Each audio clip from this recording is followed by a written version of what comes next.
wasting your time, and now you're going to talk for 45 minutes about what you watched this week. Sorry. Yes. Welcome, everyone, to episode 169 of the Looks Like a Movie podcast. My name is Kevin. I'm here with Doug and Owen, and today we're talking about Disclosure Day. But first, as always, let's talk about what we watched this week. Owen, why don't you go first while we're on it? All right. I watched Nashville, the Altman film from 1975. I saw The Long Goodbye maybe 2022, 2023-ish. Pretty good film, but it's been a while. I also seen Popeye, his film, but when we're talking about Altman, maybe there's some other ones that come up first before Popeye. And this felt like one that I should check out due to some other things I was interested in working on. And I really liked it. It's a long, a lot of his films are pretty long, but I like this sort of uh the way of everything is structured. I was talking about Romare a couple weeks ago and about sort of anthologies and how when you have a lot of different characters and the story sort of jumps from people to people, it's tough to sort of keep that sort of energy and interest and oh, I care about what all these people have to say, not just the characters that I was following that I liked. And I was saying with the Romero, it's the dialogue is so good that it doesn't matter who's talking. It's just because the person who's writing it and directing it is doing that. It doesn't matter. I could listen to any of these characters. So I think that applies with Altman, where it's it's less of following one through line or one character, and more of all of the dialogue, and anyone could say these lines, and I'd be interested in the lines. So that was a really good film. I had to watch more Altman for sure. Cool director. I watched a Hong Sang-soo film called Tales of Cinema, and there's certain Hong Sang-soo films where he'll do this sort of split structure where half the movie he's got something going on, and then the other half is sort of almost an alternate version or a mirror to that first half. And that's about what I want to say about this one, because I think it's best to go in blind on this, but it's one of my favorites of his, especially it's the earliest of his works that I've seen, and it was quite interesting to watch this and be he's been kind of doing formally it's very similar to stuff that he's still doing. It's a bit of it looks like a bit of a bigger budget and a bigger crew that worked on this, just in terms of the how the movie looks and feels. You can feel that it's a bigger production, but he's shooting it the exact same basically as his more recent works that I've seen. But I really liked that one a lot. And then I watched War of the Worlds to do for Spielberg prep, and I enjoyed that one quite a bit. I think Tom Cruise for me does a lot of the emotional heavy lifting, where I'm Tom Cruise is really having me buy in to sort of the emotional sort of connection here of this film. And I could see me kind of liking it definitely less with another actor. But I overall like it. It's it reminded me of The Happening, and sort of there's a level of I kind of like the sort of, we're freaking out, we don't know what's going on, the world is ending around us. And there's some cool imagery in that film. But I think overall I'll get to this in Disclosure Day, but even in a film that I like more than the rest in Spielberg, I struggle to find myself enjoying the whole film, but I find myself enjoying parts, select parts, and then but I struggle to get on the train, and sort of and sort of have this sort of emotional ride the whole way through. But definitely there are moments in World of Worlds specifically that make me very emotional, and I'm so locked in, and then I find myself for other parts sort of being more disconnected and sort of further away from the film. But cool stuff there. And then Disclosure Day I watched twice, and that's my week. Nice. Douglas, I've been watching how was your week? I've been watching a lot of Love Island. Hell Um, yeah. a lot Hell a yeah. lot of Now we're a season real 13 podcast. Love Island UK. I've been watching World Cup. I've been Ooh, watching NBA Finals. Rest you're in just like peace. me. You're just like me. I don't want to be, but I am right now. I feel very normal. I Okay. feel What does like that mean? I feel like well, because like I should be watching like stuff that matters, in the world. Sure. um, Oh, I thought you meant you don't want to be like me. yeah, Well, that exactly. too, I Because I guess. want to be watching stuff that matters in the world. Right. um, Okay. No, I'll just kill myself. It's fine. but it's I think Love Island UK at its best so far, I think is like pretty sensational, pretty electric. And sports are just beautiful, man. It's the sports are kind of Yeah. like the great the closest thing we have to kind of a monoculture connector. But even then it's like Right. super fragmented because what's going on with the Stanley Cup right now? Do either of you guys know? Yeah. Like Fuck I that keep up shit, with hockey, but my team bro. got eliminated. yeah, but Fuck like do you that. guys know people that are super pumped up and excited for the Stanley Cup? Yeah, I have a lot of friends who play hockey, so Oh, I don't know anybody. Okay. that's just So like a you it's like a point. me thing. I don't know. Sure. Okay. Yeah, that's fair. But you know what I mean? What's So your I what's don't know. your NBA comp for the significance of Love Island UK? If you were to compare the importance of Love Island UK to an NBA player. Oh, like LaMelo Ball. Okay, that's actually pretty real. I'll take that. Hmm. But yeah, and I didn't watch a movie this week because I've been watching all that stuff. I just watched Right. Disclosure Now Day. Love Island's time consuming. Right after this podcast, I got to watch the new episode No, at there's an 4. episode every Owen, there's an episode I every know, I day. know. Oh, No, I it's not know. every day. They skip Saturdays unless you watch Unseen Bits, which I feel like Doug might get Unseen kind of crazy Bits. about Unseen Bits. He might even commit to Unseen watching Bits the is Unseen Bits. crazy. Do you know what an Unseen Bits is, Doug? Have you Yeah. have you watched one? Yeah. We watched half of an Unseen Bits episode, and then me and my girlfriend felt like we were getting like punked. We felt like we were getting trolled. Really? Unseen Bits, it depends on the season. A lot of times, Unseen Bits is kind of the best part of the show because, again, it depends. But often, the conversations that you want to see people having that get cut by the producers for the actual show up in the Unseen Bit. Like it's like where you find out if the contestants have a personality, kind of. Does that make sense? Doug is frozen, but I think he knows what I'm saying. Oh, I thought that's just his Um, face. no, I I think I thought think he he's was frozen. he was really thinking about Everybody's what having you're connection talking about. issues today.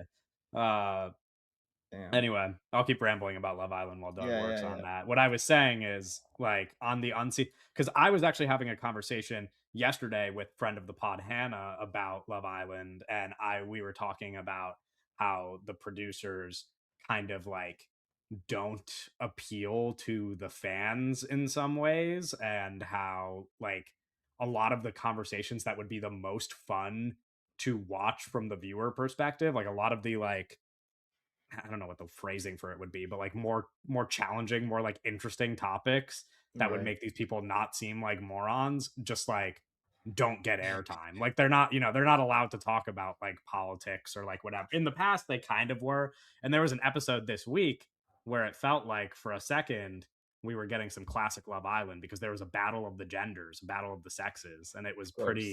it was pretty amazing. And so we need more of that, like we need them to be talking about this stuff because it's like boring when they're just like, I mean, obviously there are mostly idiots on these shows, but Right. like there goes Doug. He'll be back. But the idiots on these shows are like like you still want to hear them have like human conversations, Right. Right. like Right. sometimes when you're watching an episode you're like these people aren't even human because they just have to like talk about a bunch of bullshit like around the villa, and they're like not allowed to talk about anything interesting. Anyway, that's all I gotta say about Love Island for now. Everybody who watched, what was it, episode, it was either episode 11 or 12, just Mhm. all time classic. I tweeted about it because I was like, damn, this is one of the best episodes ever, and immediately some guy replied, some like random bot on Twitter replied, and he was like, yeah, these women are crazy, and I'm like, that's not the takeaway you're supposed to have from this episode, actually. I was like, I actually would appreciate it if you weren't in my replies. Was it like a blue check guy? No, it was just like some, It's it like was like just some random British guy. I don't know. They're all oh, like okay. that, kind of. Oh, okay. Is what I hear about British people. Um, no, I'm sure there are some normal men in England, Doubt. um, but there are a lot of they find the fucking weirdos for Love Island. Darren Fox has 4 years. Yeah, he's got a contract. He's got that Rich Paul money. he's he's got a bag. Curious how much of this gets cut or if Doug just leaves this all on the podcast. He's taken a while though. I also barely watched any movies. I watched a lot of World Cup games, just like Doug. I watched a lot of Love Island. I've been studying for an exam that I have on Monday. I've been reading up. Yesterday I spent a couple hours cleaning my keyboard, and because some of my keys were getting sticky, and it like didn't help. My N is just like not working. So that's not great. But because I use the letter N quite often. I think it's one of the more common ones. Like probably like the 12th most used letter in the alphabet, if I had to guess. Hmm. Um, I don't know. I was writing a paper yesterday, and I was the N was being used frequently, and it was getting annoying because I had to keep like pushing my key really hard to try to get it to work. I watched AI Artificial Intelligence to prepare for this pod. I watched it after seeing Disclosure Day twice, which I think might have maybe affected my viewing experience. I don't know if I needed to be in like a Disclosure Day state of mind watching AI. I feel like I would have preferred to watch it with like a clean slate, kind of, instead of watching Disclosure Day back to back and then watching AI.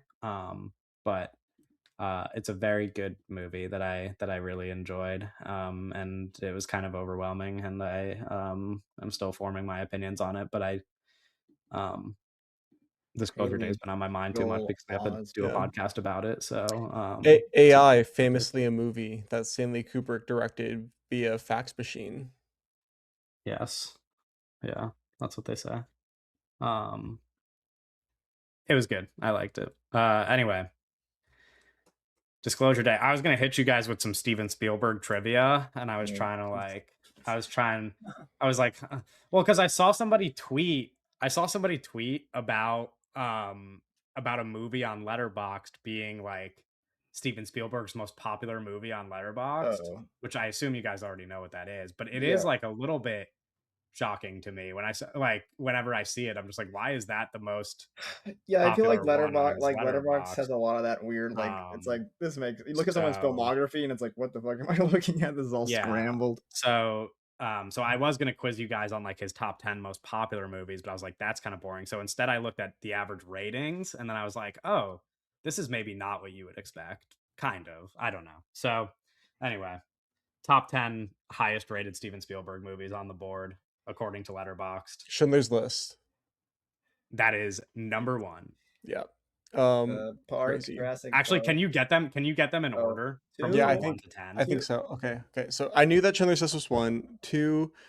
It Dinosaur. might be Jurassic Park, but like so I Jurassic Park, don't Catch Me If You Can, Raiders of the Lost Ark, those are all gonna be up there. I'm not Jaws. going to Do I'm you not going to know, tell you Doug? guys if a movie's on the list until we get to that Do you position. know if Crusade is higher or lower than Raiders I feel pretty confident that Raiders is the highest rated.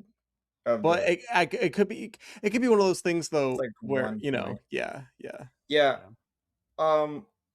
So we're just guessing two. Yeah, I'm not going to tell you guys if you're right unless it's the movie in that exact spot. Um, I think that the best odds are Jurassic Park. Oh, it could be AI too. You don't think so? I don't know. I feel like that's feels crazy to say. I don't know. It does, but like I don't know. I don't. He has movies that are like 2.9s, but then there's like these are like we're talking like this is a 4 point something. I think Jurassic Park might be the move. What do you think? Sure. I mean, Sure. let's for podcast purposes, let's say Jurassic Do we Park. do we want to incorporate a strikeout system, or would that make this too hard? We can incorporate a strikeout system Sure, that's if you fine. if I'll you give you want. I'll give you like 5 strikes though. 3 seems like too few. Okay. It's not Jurassic Park. First strike, it's not That's what you're Jurassic saying. Park. Okay. Yeah. Jeez, I don't know. You guys This is are hard. forgetting a movie that hasn't been said yet. Okay. Which I is mean, the Catch Me If You movie? Can. No. Sure. We said that. There's a movie that we haven't said, and is it that it would be E.T. that we haven't said? Oh yeah. Saving Private Ryan also. Yeah. I mean, we haven't said War Horse, but like, that's Yeah. not the answer. Just like, I don't know, bro. I don't know. That's what we're gonna do. So we can't get to 2. No, I think it's probably Saving Private Ryan because I was thinking like, what's like a serious movie? We have separate X's. Oh, Can we, you like, want to do that? Okay. Can we How like about, be how like, about- this is yeah. my answer? How about you guys each get 4 strikes then? Who guessed who All locked right, in I'm gonna Jurassic say Park? I'm saying fuck. Or I do you think want it's to one each of get the a strike like for Jurassic Park? Because sure. that was like a joint I think we can Okay. both get the strike. You each get a strike for Jurassic Park. You each have 3 strikes remaining. Okay. Oh, the terminal. Oh, and it could be the terminal. Stop. Said the term. I'm sorry. I don't want to give anything away, but guessing that at number 2 is so crazy. Because to me, I think like it's going to be like one of the like the kid ones. I'm gonna say E.T. Okay, I'm guessing Saving Private Ryan. Okay, so Owen has a second strike, but Is it Saving Private Doug Ryan? saved you. It is Saving Private Ryan. So now you guys have number 2. Oh, It's number 1 Schindler's List, number 2 Saving Private Ryan. the like And annoying one. I haven't I seen kinda- both of those movies. I kind of want to. Well, I'm just like it's gonna be like a serious movie because that's the shit that people. You know what I Oh mean? my gosh, yeah. So this is the problem Sure, is I like mean, people now we also can just enjoy keep guessing. Steven We can just keep Spielberg guessing fun Jurassic Park blockbusters. forever. Well, that's what I was gonna say. I want to guess Jurassic Park. We just keep. Oh boy. I don't know. I don't know. What's a serious one that people like? You're in warm water. Yeah, that's where I'm like the serious ones. Raiders. Raiders. I don't know. Is that both of your guesses? No. That's mine. I don't know what Doug's saying. Okay. Fuck it, I'll guess Raiders too. Let's both guess Raiders. Why? Okay, no strikes. Raiders is number 3. Oh my god. You got Schindler's List, Saving Private Ryan, Raiders of the Lost Ark. You're on to number 4. Jurassic Park. Slam it in. It has to be. It has to be here. Come on, right? It can't be any You guys lower, are bro. locking Yes. it in? Yeah. Jurassic Park, number Okay, 4. okay. You guys are cooking now. So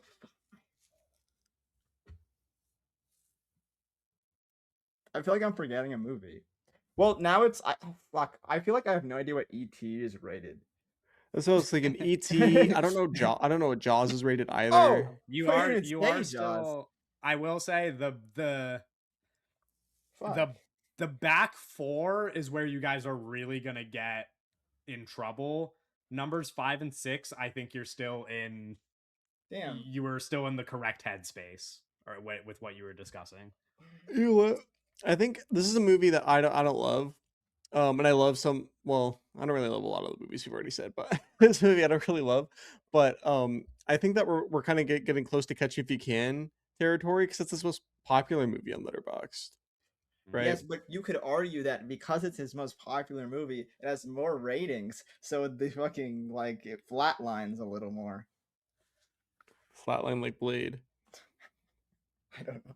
I mean, also it's tough- I will say the movie that the all the all the movies up here are mean, they're all pretty gonna have- popular. right. No, Well, but I'm thinking, all of these understand. movies have like over 1 million logs. Right. But like, where is Lincoln in all of this? You know what I mean? It's not up here. It's not up here at all. Okay, like I don't know. I feel like I it's have no idea. I feel like it's not. I mean, to me, I would be like Lincoln probably has like a 3.7 or something. But maybe maybe I just have no idea because I don't. That's what I'm saying. Like I don't know. You're probably right, but because I know like for certain he has movies under 3s. So like that means like I know he doesn't have everything's not a 4. And I would be I feel like it would be weird if like ET had like a 3.5. But you know what's like definitely a 4, probably. I that mean, you I said know earlier. Last Crusade. I was gonna say The Last Crusade. Yeah. I know it is. I know it's super high. I just don't. It's tough to be like it's right here, but I know it's going Do to you be guys on want this me to give list. you? You guys want me to give you the cutoff for how many movies are a 4 or higher? Yeah, so let me know. Yeah. Okay, there are 7 movies that are rated a 4 or higher. So, So you're where are at we at number right now? 5. You're at number 5 right now. You're This is guessing number 5. 5. So it's Yeah. Last Crusade is one of these. Yeah, it has to. three- Last Crusade has to be like, yeah. So it's like, or like it's like some bullshit where it's like a 3.9. But what have we said? We said Schindler's List, Schindler's Saving List. Yeah, Private Schindler's List was Rain, number Raiders of the 1, Lost Saving Ark, Private Ryan, Raiders, Jurassic Jurassic Park was Park. number 4. Right. Okay. Owen I has think 2 it's strikes remaining, and Doug has 3. I think So, it's probably like Raiders or Jaws or Catch Me If You Can. I'm gonna say You know what I Jaws. mean? well, you said Raiders already. Oh, sorry, but I'm gonna say Crusade, Last Last I'm Crusade. Crusade gonna is what say you. Jaws. I'm gonna say Last Crusade because it's like what Owen said. It has to be like in one of these. Yeah. Owen is down to 1 strike remaining. It is Last Crusade Okay. at number 5. So you guys have half the board, and you're on to number 6. Owen, guess carefully. Doug is still in a good spot. It's interesting that you guys are like working together and separate at the same Right. time. I was This is like, kind being of like Last Crusade this is is kind in of here. awesome. Yeah. So you have 2 movies remaining that are I think both rated a flat 4, and then you dip into like 3.9 territory. But number 6. Fuck. I'm good. I'm cooked. Jaws. Do you lock that in? Yeah, I think it's Jaws. Okay. It has to be one of these, bro. It has to be up here. Yeah. Also, sure. Jaws is a good movie. Fine. I feel like Jaws is a 3.9. Oh, you're going with Doug. You're risking your last strike. E.T. E.T. You want to guess ET? Sure. Okay. Sure. Owen's been eliminated from the game. Doug, you have 2 strikes remaining. It is not Jaws or ET. Terminal. Oh, and bro. you could still give Doug advice if you'd like. It's the What? terminal. No, it's the post. It's the post. Fuck. Bro, it's the Adventures of Tintin. Honestly, Doug, I would give you I'd give you I'd give you Close $100 if you Encounters, get to maybe? number 10 without Close Encounters. without losing your strikes. No, it's not Close Encounters. Close Encounters is high, but it's like it's not this high though. It doesn't have a 4. I was thinking about Close Encounters, but I was just looking at that Letterboxd page reading people's reviews last night. Okay. And Yeah. I think I'm gonna go back. I think it's what is it? The Catch Me If You Can. Yeah, Catch Me If You Can. Yeah, that makes sense. I think that is like crazy high. It's not a movie I really got the one time I watched it, but there's like that's like I think it's like crazy high. Yeah. I think it's probably That's in this fair, space, that's bro. fair. I think Locking Catch it Me If You in? Can. Yeah. Catch Me If You Can is number 6. You have 2 strikes remaining, and you got to get 7 to 10. Number 7 is the last 4.0. Wait, what is This this? What This is is scary. Oh. You are, I'm gonna be honest, fucked. Like I'm so I'm so serious. If you get 7 to 10 without 2 wrong guesses, that would be a miracle. Like this is hard, He has a lot of movies. especially in the correct order. Not even just like Yeah, that's the hard it would be part. it would be hard. Honestly, it would be hard for you to just guess the 4 movies. Never mind in the correct order. Well, no, it's obviously freaking Duel and The Adventures of Tintin and War Horse and The Color Purple are the 4 movies remaining. Yeah, true.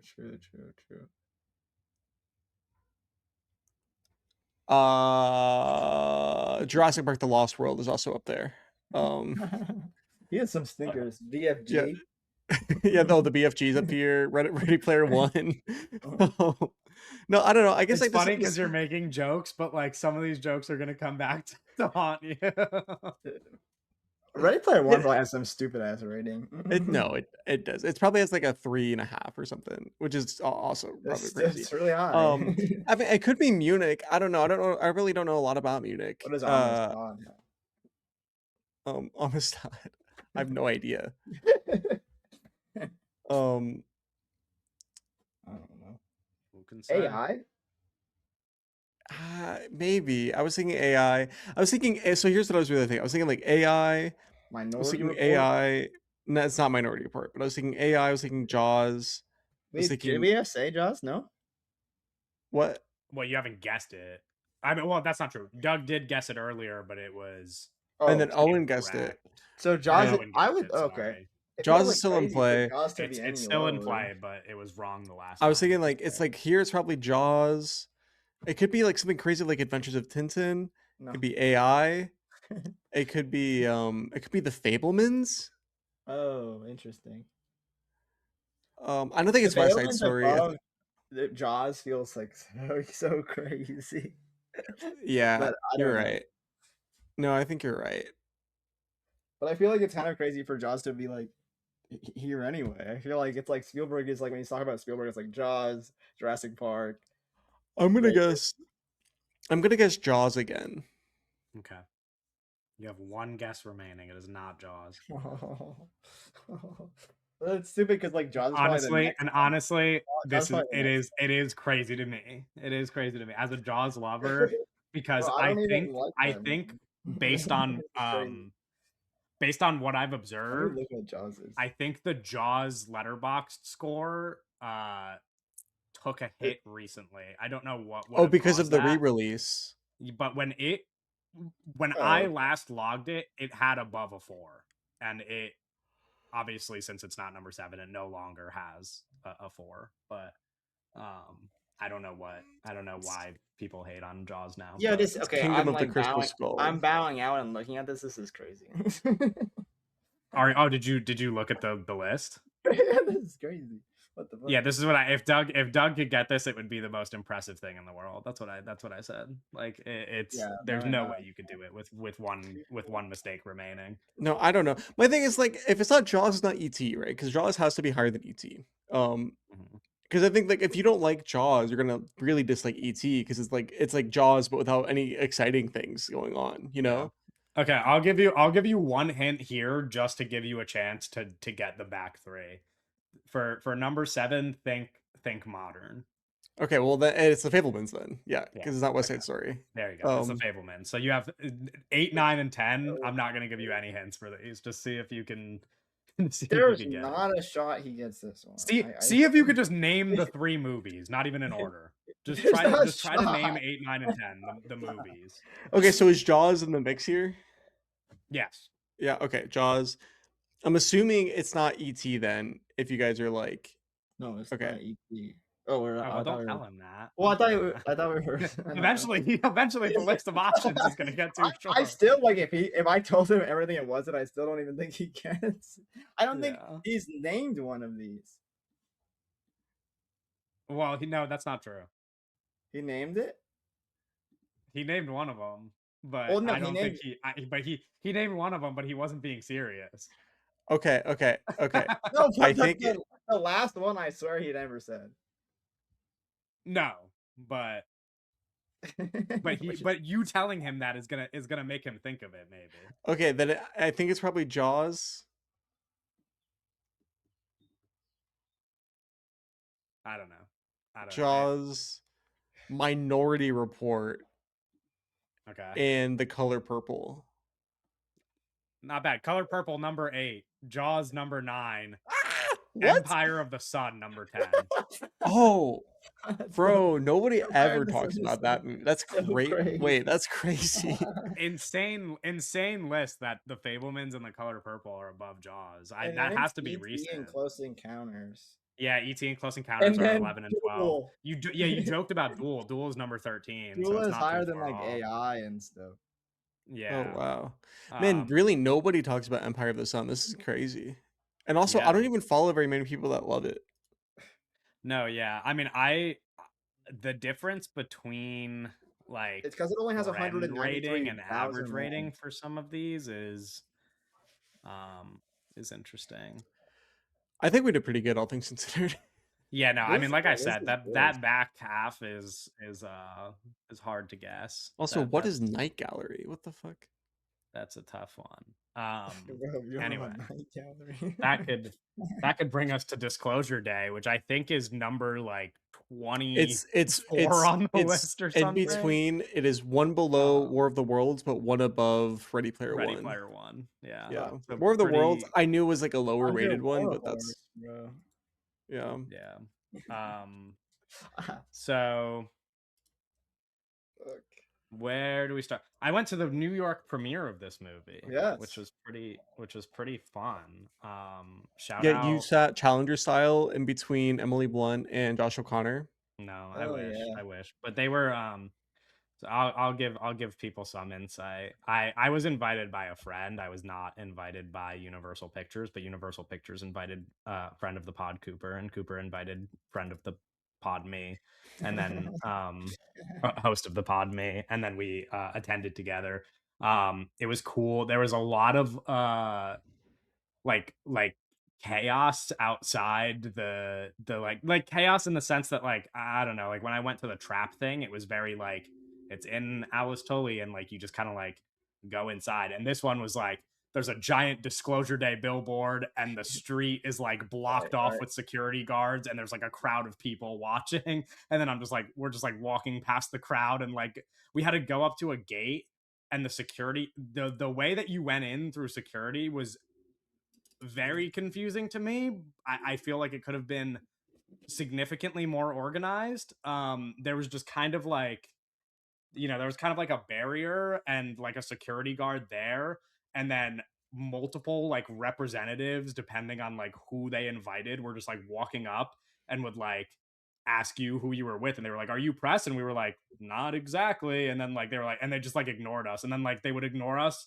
We were like the first in line, and they would just ignore us and let other people in, and we were like, "Okay, is anybody gonna like let us in? Like we're trying to like get it." And the security guard was like, "I don't know who the fuck you guys are." So we were just like You said that? standing there for 20 minutes trying to get into the premiere, and then eventually somebody like asked us what our names were, and then they let us in, and I was like, okay, I feel like this could have just been way easier. But then we got in. We took photos in front of the big Disclosure Day sign. My photos don't exist. They just like didn't give a fuck about me. Because they I don't know, like there was a we walked like an actual like when you went inside there was a red carpet, and it was like it was not like a red carpet in the sense that I'm used to, like with trap, where it was just like red carpet where you pose and there's a photographer like there to take a picture of you. It was like walking on a real red carpet. Like there was like 100 photographers standing there. They were not all taking pictures of us. There was only like two taking pictures of us, but like they were just like there waiting for stars to arrive, which was pretty crazy. And yeah, I Cooper walked, and then I like walked after him, and I guess because we didn't walk together, they were just like, who the fuck is this guy? So whoever the photographer that took my picture is probably just deleted those photos because they couldn't like match it to a person, and then they just never got uploaded. So I was on the carpet, but I'll never have proof of it. Those photos don't exist. And then we like hung out for fucking 2 hours before the movie. It was so long, and we were like standing the whole time and having drinks and watching the carpet. And then you didn't even really get to see the carpet from where we were, but still, we hung out and chatted. We actually talked about Love Island. And then there was just like randomly just a lot of celebrities hanging out. Bob Odenkirk walked past me. I went to the bathroom, and I went to the bathroom and I walked right by Michelle Monaghan. There's just like celebrities galore, which is pretty Okay, name cool. drop. And then no, but they were just like, I don't know. The security guy got like really mad at me when I went to the bathroom. I tried to go to the bathroom and I was like, "Where's the bathroom?" And then he was like, "This way." And so I started walking that way, and you're like, "No, not that way." And I was like, "Okay, dude, jeez." And then and I finally fucking found my way to the bathroom. Yeah, and then we watched the movie. Steven Spielberg introduced the movie and all the movie stars, and we were in like row D, so we were right in front of the stage. So when they walked off the stage, they were like, Josh O'Connor was like 10 feet away from me, probably. He was like right Whoa. there. He's like The right there. mastermind himself. Whoa, Yeah, the mastermind. Josh O'Connor, Coleman Domingo, Emily. The only person in the cast that wasn't there was Colin Firth. I don't know if he's Oh, busy, but Colin Firth didn't show up. David Kep was there. Actually, when the movie ended, and we left the theater, I walked out of the theater, and immediately when we walked through the doors, David Kep was just chatting to like a guy, and I was like, "That's David Kep." And then I didn't say anything because he was in the middle of a conversation, and I didn't want to like be weird. You So know, I just walked you should past have him. interrupted their conversation and said, "David Kep, can you please read the draft of my screenplay and give me notes?" No, yeah, but he was just like right there, and I didn't want to like. I was like, I'm not gonna interrupt him, so I just left. And then I immediately left and watched the Knicks lose the only game that they lost in the whole Yeah, series. the So, Trump game. um, yeah, the Trump game. Some people are calling it the Kevin game. Some people are saying because I left Disclosure Day and I watched the game, it caused them to lose. Mm. Damn. Anyway, that was my experience, and I saw the movie. It was a packed. It was big theater because they did it in like the David H. Koch like opera ballet hall. So there's like it's like 5 stories, and there was people sat all the way up until like the third story at least. So it was like a loud, like everybody was laughing, like having a good time. And it was I presented in a Dolby Cinema, right? And not Yeah, I was 70 actually millimeter? really impressed because I thought it would be like I don't know, like kind of like Alice Tully, where you're like, oh, they just like put a Yeah. screen in this place where like a screen doesn't belong necessarily, and it's like Right. kind of like you're here to watch it early, but it's not like the best. And I was like, no, this place is actually just kind of like it was a massive screen, and there was like Dolby surround sound speakers, and I was like, oh, they actually just like have a setup here, like a proper setup. Right. So it was pretty crazy. It was a cool theater to watch it in because it was gigantic. I Dolby Cinema seems to be, not to derail the conversation. Dolby Cinema seems to be the preferred format for a lot of these older filmmakers that aren't like obsessed with IMAX, right? Because like the Avatar movie, the premieres for the Avatar movie were also in Dolby. So I don't Yeah, know. It's interesting. I will say it was Fuck interesting to IMAX. like it was weird because I go to my Dolby theater like often, like my local Dolby theater often, Yeah. and I think the difference with this one is that it was like really cool. It's kind of weird that it was in such a big like auditorium, like hall where the sound kind of like Like bounced was like around in a echoing weird way. off. Yeah, Like it it was wasn't like like it wasn't echoey a and like treated yeah. room. Yeah. Yeah, exactly. So that was like kind of interesting. It made it sometimes watching it, the dialogue was like, I was like, oh, I don't actually know if I understood what that person said. So then when I rewatched it on Thursday in a normal theater, I was like, okay, this movie makes a lot more sense now. It's like it's a little That's less it. confusing now. But yeah, that was Yeah. my experience. And then I watched the movie again, like like the two of you did, and now we could talk about it. What format did you see it in a normal theater, Owen? Yeah, just like the standard, Mm. like local AMC. Did Yeah. you go Dolby or IMAX, Doug? I saw it in Dolby. Oh, Um, interesting. awesome, awesome. Yeah, I watched I it in IMAX when I went to watch it the second time, just to th- like. they're doing 70 millimeter screenings. Is that an option even near any of you guys, or? Oh, if I Probably went into New like an York, hour yeah, away. Yeah, probably. Sure. Okay. Okay. like in Um, Boston. but yeah, no, I saw it in Dolby. They gave us pins. I don't. My pins are over there, but they gave us pins, like little pins that have their I ain't faces got on a it. pin. Yeah. I got a bracelet at the premiere. Like we had to wear like a little bracelet for security, but then it was one of those bracelets where like when you put it on, you can't like take it off. You know what I mean? Like you tighten it and then you have to like cut it with a pair of scissors. So I was like, this kind of sucks because I wanted to keep it as like a little it's like a little token, and now it's just like Yeah. cut in half. So that's kind of lame, but what can you do? Anyway, the movie itself, uh Yeah. where do we begin? I'm gonna cry, bro. No, it's so tremendous. hmm I Uh, agree. I agree. I was over actually I'm interested in talking about how overwhelming the movie is for us and how not overwhelming it is for a lot of other people, because there was parts, especially towards the end, even at the premiere, where I thought people would be much more receptive to it, where Yeah. I was like crying, and the people sitting behind us were like laughing at the things that I was crying at, and I feel like Well, that kind of yeah. is probably a similar thing in most theaters across America. Uh, I I don't think the ending is like is like the funny moments, but I will say like the movie's pretty funny like throughout.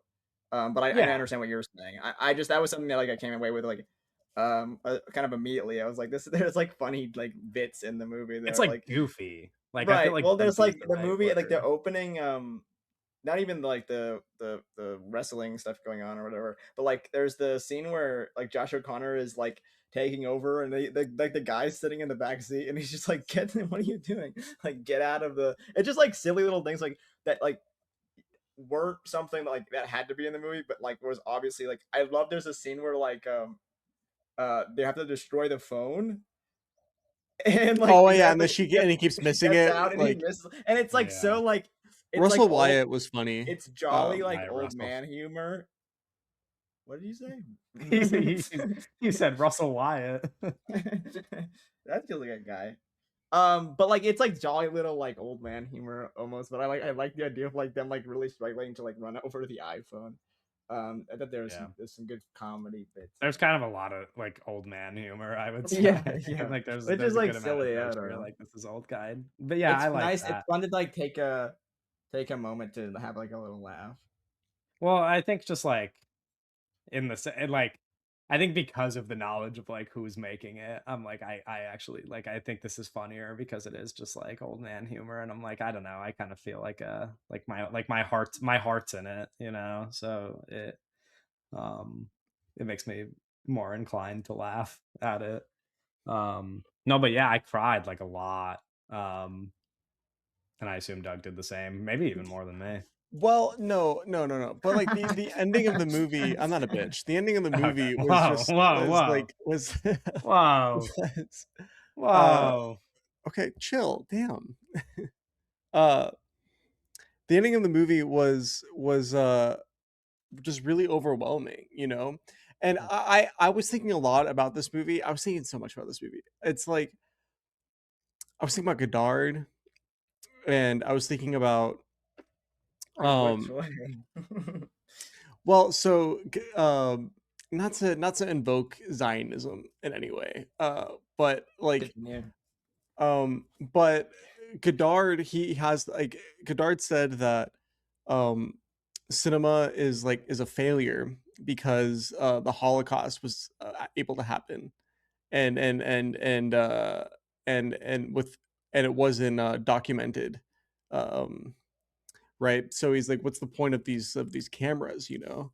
If we can't do that, and not to be like that's like a really serious like real thing, and Mhm. it's this isn't as serious as that, but I'm thinking about like these aliens right at the end of it and how it's all documented and how they like recreated like these, and I'm like, yeah, like and like cinema is so the potential of cinema is so powerful where you have all these people at the end on their different screens watching their TVs, watching their phones. They're all watching these same videos together, and they all are having their own individual experiences watching these videos. Right. And I'm thinking like, wow, cinema is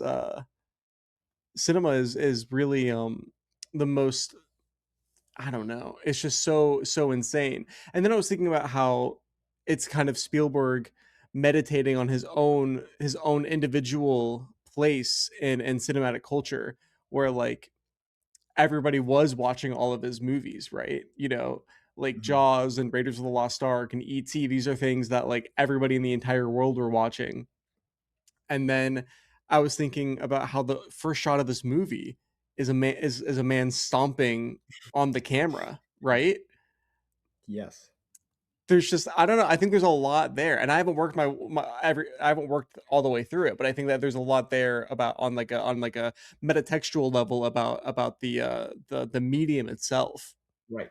Yeah, You know, definitely. I think like something that I came away with that was interesting to me and I still sort of I've seen it twice and then sort of still trying to figure out what I kind of am pulling away from it, but I think like I enjoy the fact that it's not really an alien movie. it's not. It really isn't. It's not and I think like it's less interested in like the aliens are symbolic, but it is like what you're saying, like the whole end of the movie is like the power of the image and like and some of my favorite lines of the movie is like Coleman Domingo is like talking to Josh O'Connor and he's like, hey, like I sent you this like video, like check this thing out. And this sort of like relationship of like sharing moving image and how like I really latched onto the sort of modern lens of the film and how we interact and share images and how that relates to sort of cinema. Cinema. No, Right. yeah. I didn't even think about that. Where he's like, Homeland Domingo was like, "Hey, I need you to look at this video I sent you." Right. And then And that then video is like literally that video changes Josh O'Connor's whole life. right. And then Coleman Domingo's like, "See, I told you there were Hmm. always two of you. Like you're not Hmm. alone." And it's like, Yep. oh my god. And I And then love this I idea of love the scene aliens. of there's the where he's the laptop and he's got all these fucking hard drives, it's like fucking like you just fucking he's got all the things and he's showing his like he's a girlfriend and he's like watch this and like kids it's so like I don't know and I mean the whole like he breaks into like the control room and he's putting all the drives in and he's like he's like okay you're doing this is how we're gonna do it and he's doing like a live I mean, it's a live broadcast, but it's literally like he's like hijacking this thing and he's putting his own quote unquote film up on air that's has deemed like he's deeming like this is so important people have to see this and it's so like the movie is so about like information and who gets to say what about like who's seeing what and sort of knowledge and sort of the sort of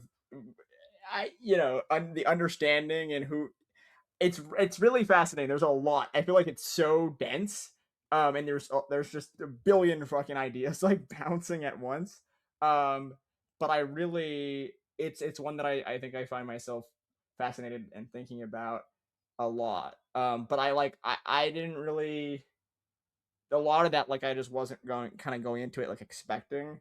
It was just like I really didn't have like too big of like I saw the trailer, but like it's like okay, there's aliens and it's Spielberg and like what that's pretty much you're going into it, and then there's like a lot of what it's saying and interested in isn't really not that, right? Um, Yeah. it's interesting. A lot of people have talked about how before the movie came out, there was speculation, and it was like, oh, this is going to be a spiritual sequel, if not a literal direct sequel to Close Encounters of the Third Kind, right? Right. Um, Hmm. and I think I think that it's pretty obviously a spiritual sequel to Close Encounters of the Third Kind, Yep.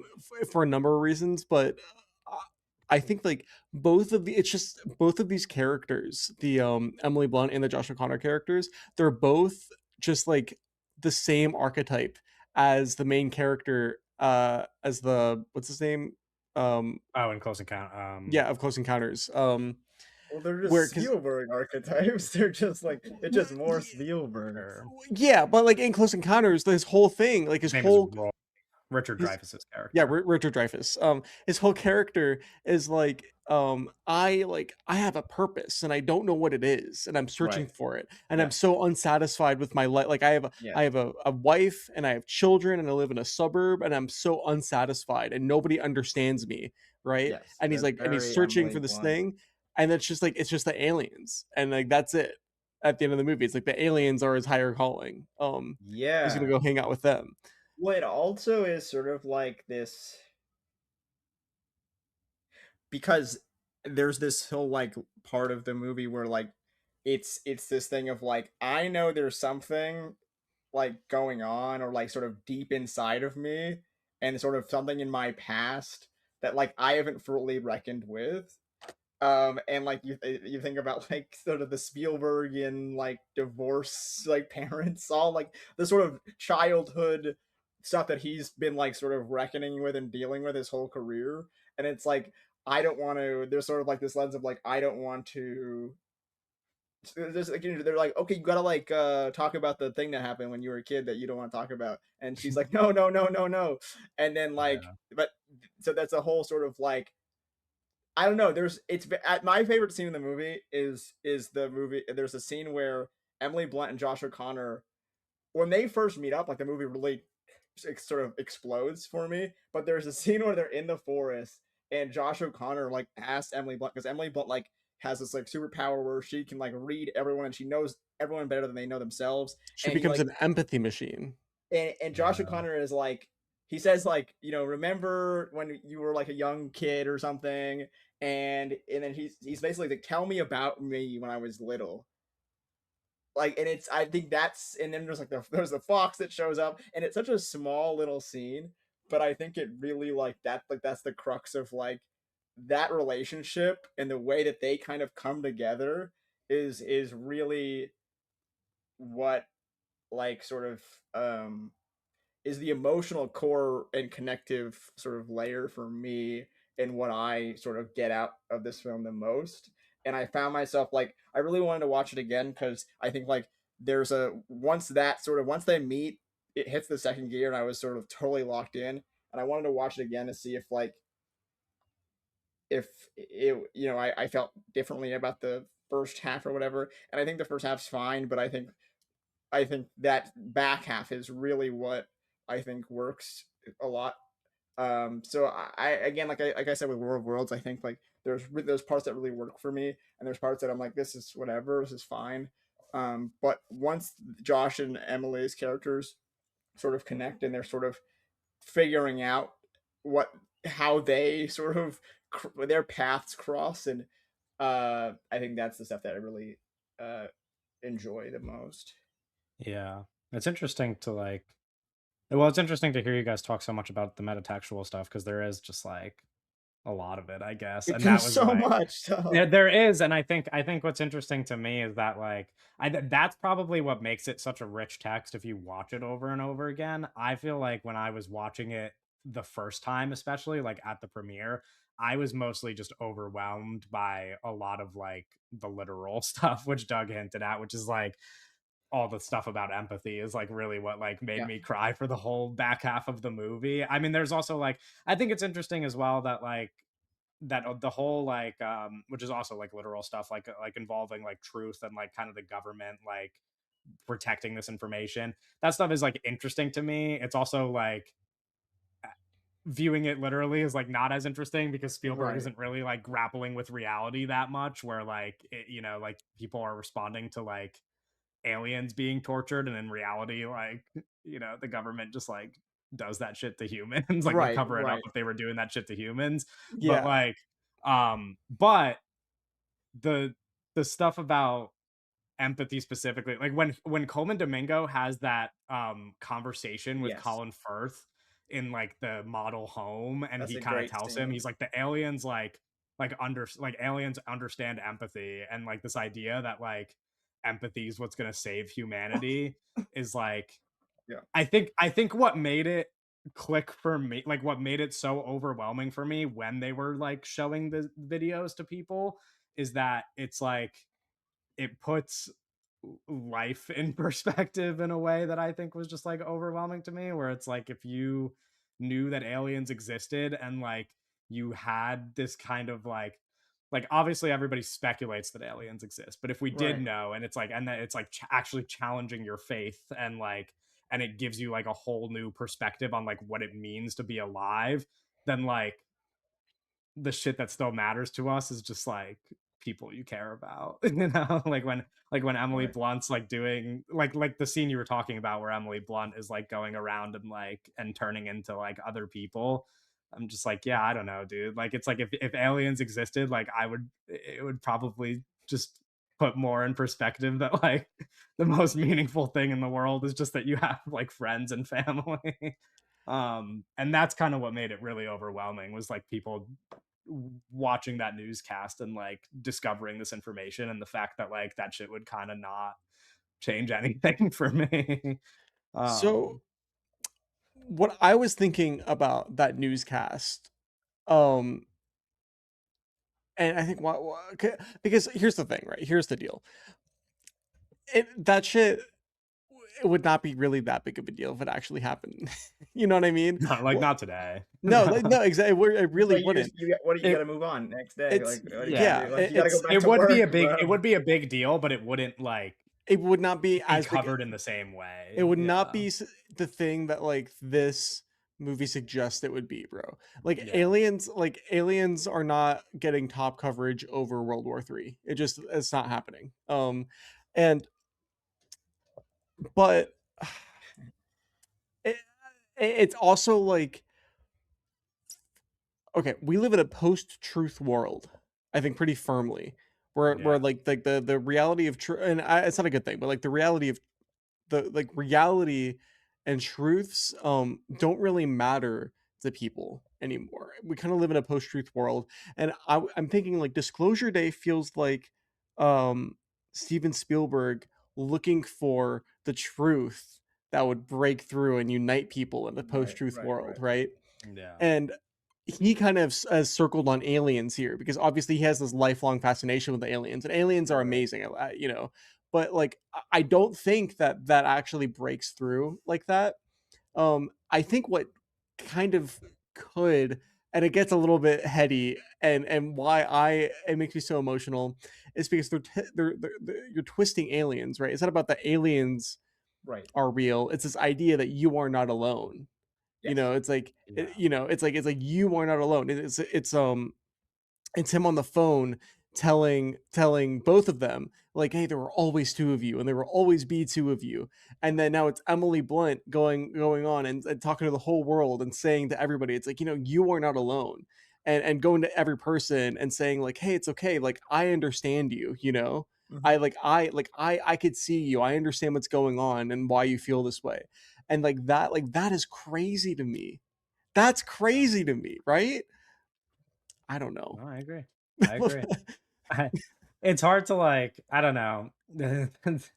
That is like I it is one of the hardest things in the movie to kind of like wrap your mind around, is the idea that like just none of this is like reality. But that kind of makes me like the movie more. I don't know. It's because because like the literal, I don't know, like I think there was like the battle in my head of like what this would look like realistically, and then the idea that like the realistic view of it is like that line in the movie where they're like, you lost your faith in like people, you know, Yeah. where it's like that is what's kind of happening a little bit, where it's like if this was like if the ending was like portraying something other than aliens, like something that actually like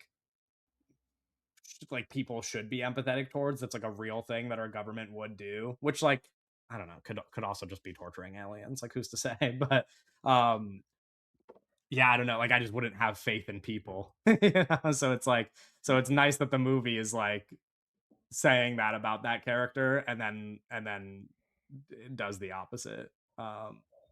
Because yeah, like in reality it's just like we're all fucked kind of like if because of what Doug said, like because people aren't really interested in truth, and even if they were, they wouldn't really be that affected by it anyway.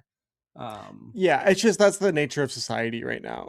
Society, but you know what I mean. It's like that's yeah, why like we're at a sure. place in American politics where this is, you know what I mean. Where like It's people don't care about like death and genocide, like well, it's no, like people I don't care yeah, about like what the truth is. Like yeah, people that want as to well, believe sure. lies that align with party ideology, right? Right.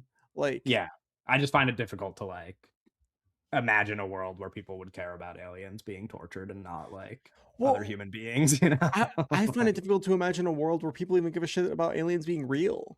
And maybe that's a hot take, but like I don't think it's that. I really I don't think think it would people would be. care. I don't I think it think would people be would that care. big of a But deal. I don't know that the way the movie frames it It as would be like this instantly kind of like great metabolized secure, and then yeah, twisted into different like into to push different ideological ideas, yeah. right? It would be Right. Yeah, we would need like a lot of real truth pixels, like a lot of what are they saying in the movie? Oh, right, right, right. Like these are 100% real like Well, truth that's the thing is pixels. like I feel like you know it there's like it brightly touches on that, but like be, it's you have to you have to fact check literally like every thing that comes bro, your way an now, and it's like alien could be walking through Times Square right now and most people would be like that's not real.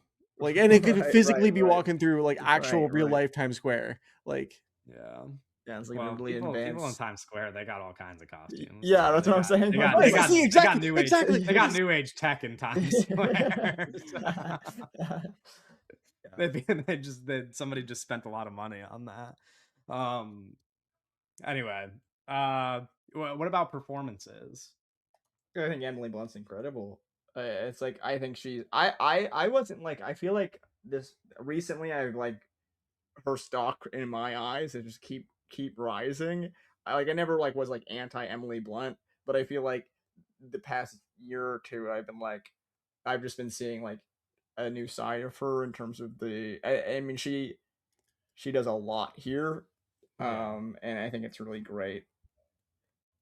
Yeah, I was never anti Emily Blunt. It was more just like she exists, Right, kind right. of. She Like, never had Exactly. the I don't know. opportunity for a great performance, Yeah, really. she's never had like the opportunity. Well, I don't know. I mean, She's not to say that she's been bad. I think she's been given lead roles that ask a lot of her, but like not, like a Quiet Place was kind of a big deal Oh, for I her haven't seen like that, I Yeah, guess. stuff. that's also like I haven't seen a lot of Um these like But I'm gonna say, yeah, like, like in my mind, the best movie that maybe she was in that I could think of off the top of my head, where she was the lead in before this was probably Sicario.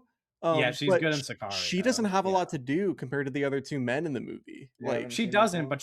but her acting is really good in that yeah, movie. yeah, but Like, it's not a I would robust say, role like, like to that. me, based on what I've seen, prior to this movie, at least, the holy trinity of Emily Blunt performances would be Sicario, A Quiet Place, and The Devil Wears Prada, the original. And Yeah. Edge of Um, Tomorrow is probably my favorite movie she was in before this, but at Edge of Tomorrow, it's like she's like it's really like comic book acting kinda. I It's don't know, like like, right. her a lot of, role is like, to the be movies hot that and I've seen mean. her in, like, that movie, She's I just don't like remember a single thing of her, like, no, she's like she's just a sexy mean lady, and that's like right. that's pretty much all we got. Which Like, yeah, I think it more is, like, saying of, like, even, like, Emily Blunt, an actress of her sort of caliber in terms of name recognition, it's hard or just the good roles for leading women is, like, kind of, like, hard to Yeah. come by.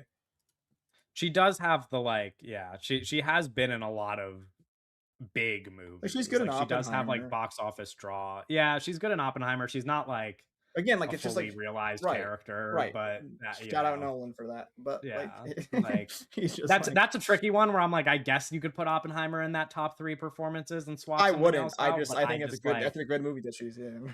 yeah, I mean yeah, that's like yeah. that's probably the best movie Yeah, except it's my like favorite movie that she's in, yeah. for sure, but, Yeah.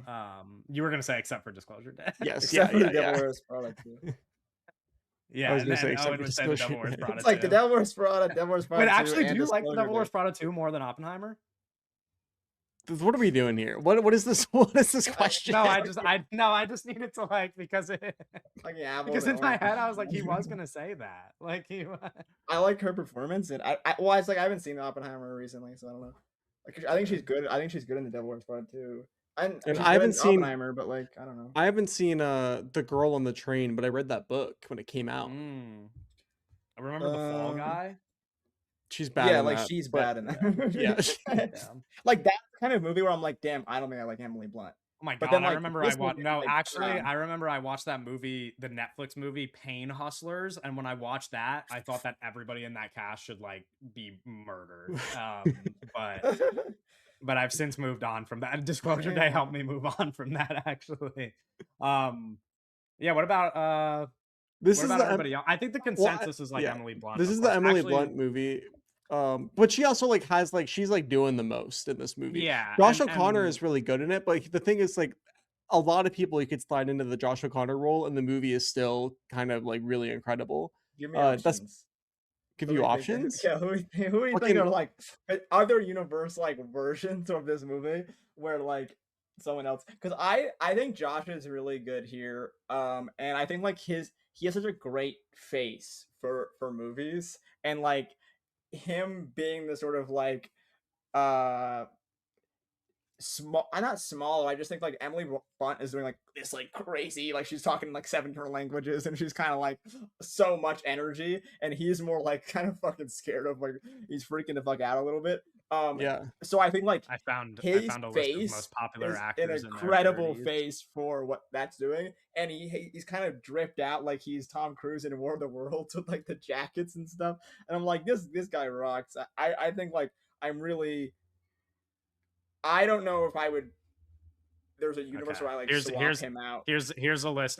This is some random fucking bullshit website, but it's a list of 100 popular male actors in their 30s. Let's do casting possibilities. This is Zac funny. I had a Efron. Like no, like not a no, chance. but I had a different Right? casting game in mind. This is funny. Well, do you had like a name already? No, no, no, no, no. Well, I was thinking like, well, I mean, fucking Wyatt Russell, who's in this movie, Oh, sure, could play that role fine. Yeah, Yeah, I feel like I like this movie less. I think he's good in I sure. think he's good in that role, but I think like I would like the movie less if Wyatt Russell was they No, yeah, swapped. that's what I think Josh O'Connor is great in this. I'm just saying it's like the role's yeah. not like it's Sure. a yeah, yeah, yeah. I think it's I don't think Spielberg necessarily needs someone to like be like this A plus thing. I just think the movie I don't think there's a version of the movie where I'm like, I'd rather have somebody else do this. No, Like, yeah, I don't. I think I'm That's not like what I was saying. Yeah, yeah, yeah. I think like Josh O'Connor, Emily Blunt, and Colin Firth are like I don't like even like fuck it Coleman Domingo I think like perfect like I don't have a problem with like I think that's like I would this not is like replace Coleman Domingo in right this like movie. this cast is kind of like those four right those four are kind of like really great. I actually thought that Eve Hewson was pretty good. I don't think I she's like her. bad, but I think like I could see a world where someone else comes in and Yeah, but like I actually liked her. Like, I don't think that I would yeah discard her again performance I don't among the think rest. Like, there's no performance in this movie where I'm like this is so like please get someone yeah, else in here. But like to me, that top four is like really incredible. I love Colin Firth. Like I think like his the way he talks is like he's yeah, so awesome. He's in there's a there's a Woody Allen movie called Magic in the Moonlight, and without explaining anything in that movie, the like third act reveal, Colin Firth like turns around in a chair that you just like didn't know he was in that chair. And there's all like there's so many scenes in this movie where Colin Firth is like sitting in a chair, and I just kept thinking like no one sits in a chair quite like Colin Firth. He just has like the way that he sort of is observing and sort of commanding the room while sitting down is like a kind of a special like quality that he's got going on. I posted something on Twitter where I was like, Colin Firth is so like fucking he's an energy like sort of bomb. And I feel like I really like dislike his sort of like intentionally bland guys he's got around him. Like I think you could get like a lot of like interesting character actors, not like to be like I don't want them to be like distracting and like bigger names, but I feel like you could have got better people around him in his like sure. I think that world. Henry Lloyd Hughes was fine in the movie, but it was not a standout He's like performance. whatever. Yeah. I just feel like it's like one of those things where like small, not the role is small, but like the actor doesn't have to be like it just feels like a small actor role. Like where it's like the guy just feels like yeah he's fine, but I feel like you could have got like some guy who to add a little more juice there. I need you guys to know this is the most insane list of actors I have ever seen. We got Drake Bell on this list. Would Drake Bell be a better No. Some of Daniel these people are Kellner? like Dev Patel. Yeah, that would have been fine. He would have been great. That would have been fine. Yeah. Yeah. I think so. Here's what I wanted to ask you. I got this plan before we started. Um, you have to recast this movie as a Spielberg movie in the 90s. It's the same script, right? Like theoretically, like hypothetically, right? But you got to recast it populate it with 90s actors for the Emily Blunt, Josh O'Connor, and Colin Firth roles. Oh God.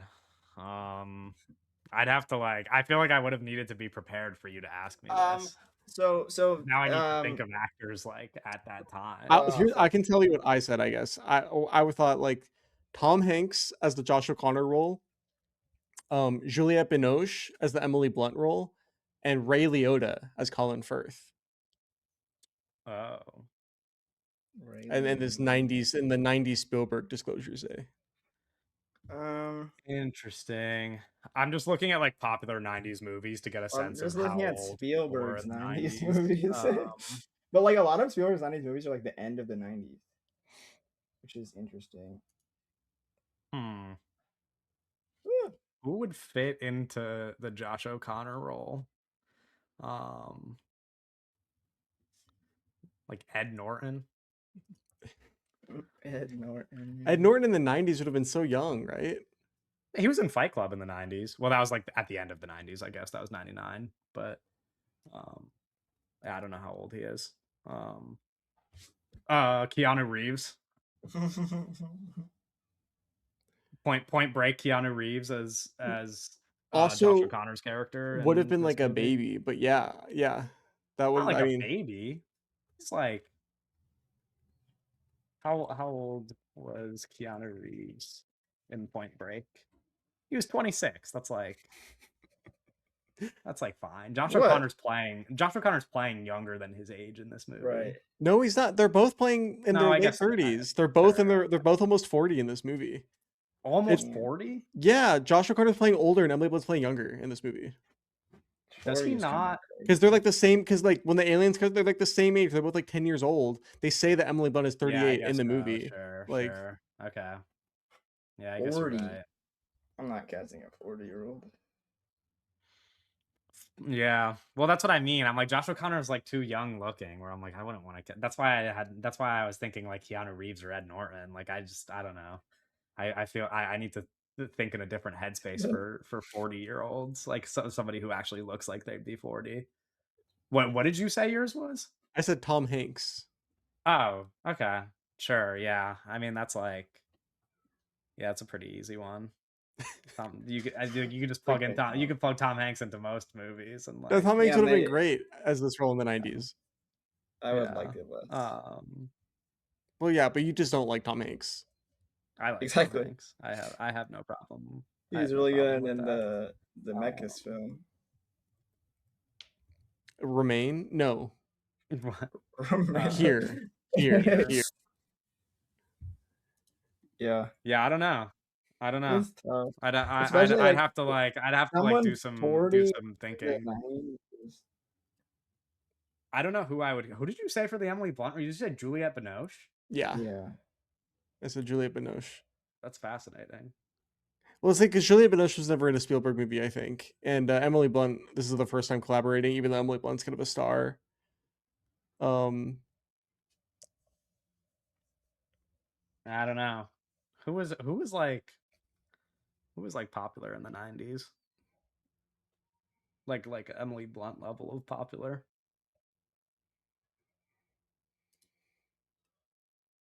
This is bad podcasting. We'll do this later. Yeah, I was thinking this. I was just thinking that this isn't there. I'm sorry, this is a disaster.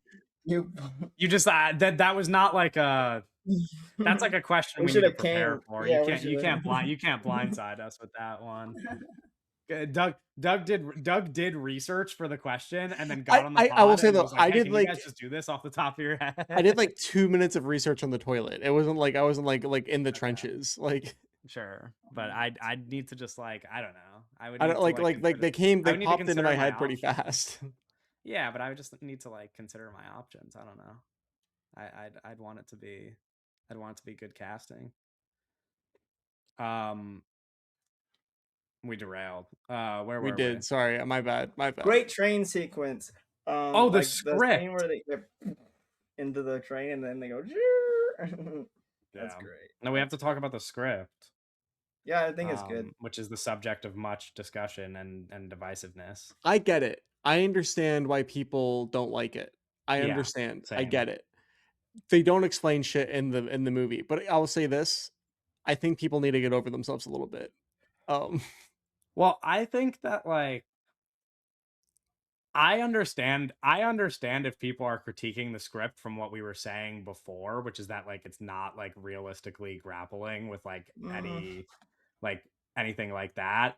I Like- don't think it's fair to like attack the script from the perspective of like the fundamentals. Like I don't actually think that What it's are like people saying? Well, no, bad. it's because it's what people. Here's the thing: it's like Emily Blunt has these powers, and she's going around and she's doing this. It's never explained how it works. There's never any parameters, and there's never a conclusion to that. Yeah, There's it's never we cool. don't Like, really that shit understand what doesn't she's matter. doing. Well, I know. Listen, I I saw agree with you, but someone- I'm saying like those are like people are going to argue with you and say those are fundamentals. So like Yeah. because that's a big part of the Sure. movie. Like I don't know. I actually think that the script, like structurally, it's interesting to me that you learn how the things are working the longer you're in the movie instead of like learning Yes. how any of the things work up front, where it's like Colin Firth like says at the beginning that the device is like, because like I saw a lot of people complaining that the device makes no sense, and when I rewatched the movie especially, I was like, no, actually it does just explain how it works to you, kind of, where like he talks in the beginning of the movie about how it almost like killed him, so like it's dangerous, like you learn once he uses it that he could use it to like, you know, to show up in Yeah, another drop person's in. body. Yeah, like he could drop in on people. You know that the experiencers are Yes. immune to like The being dropped in experiences. on.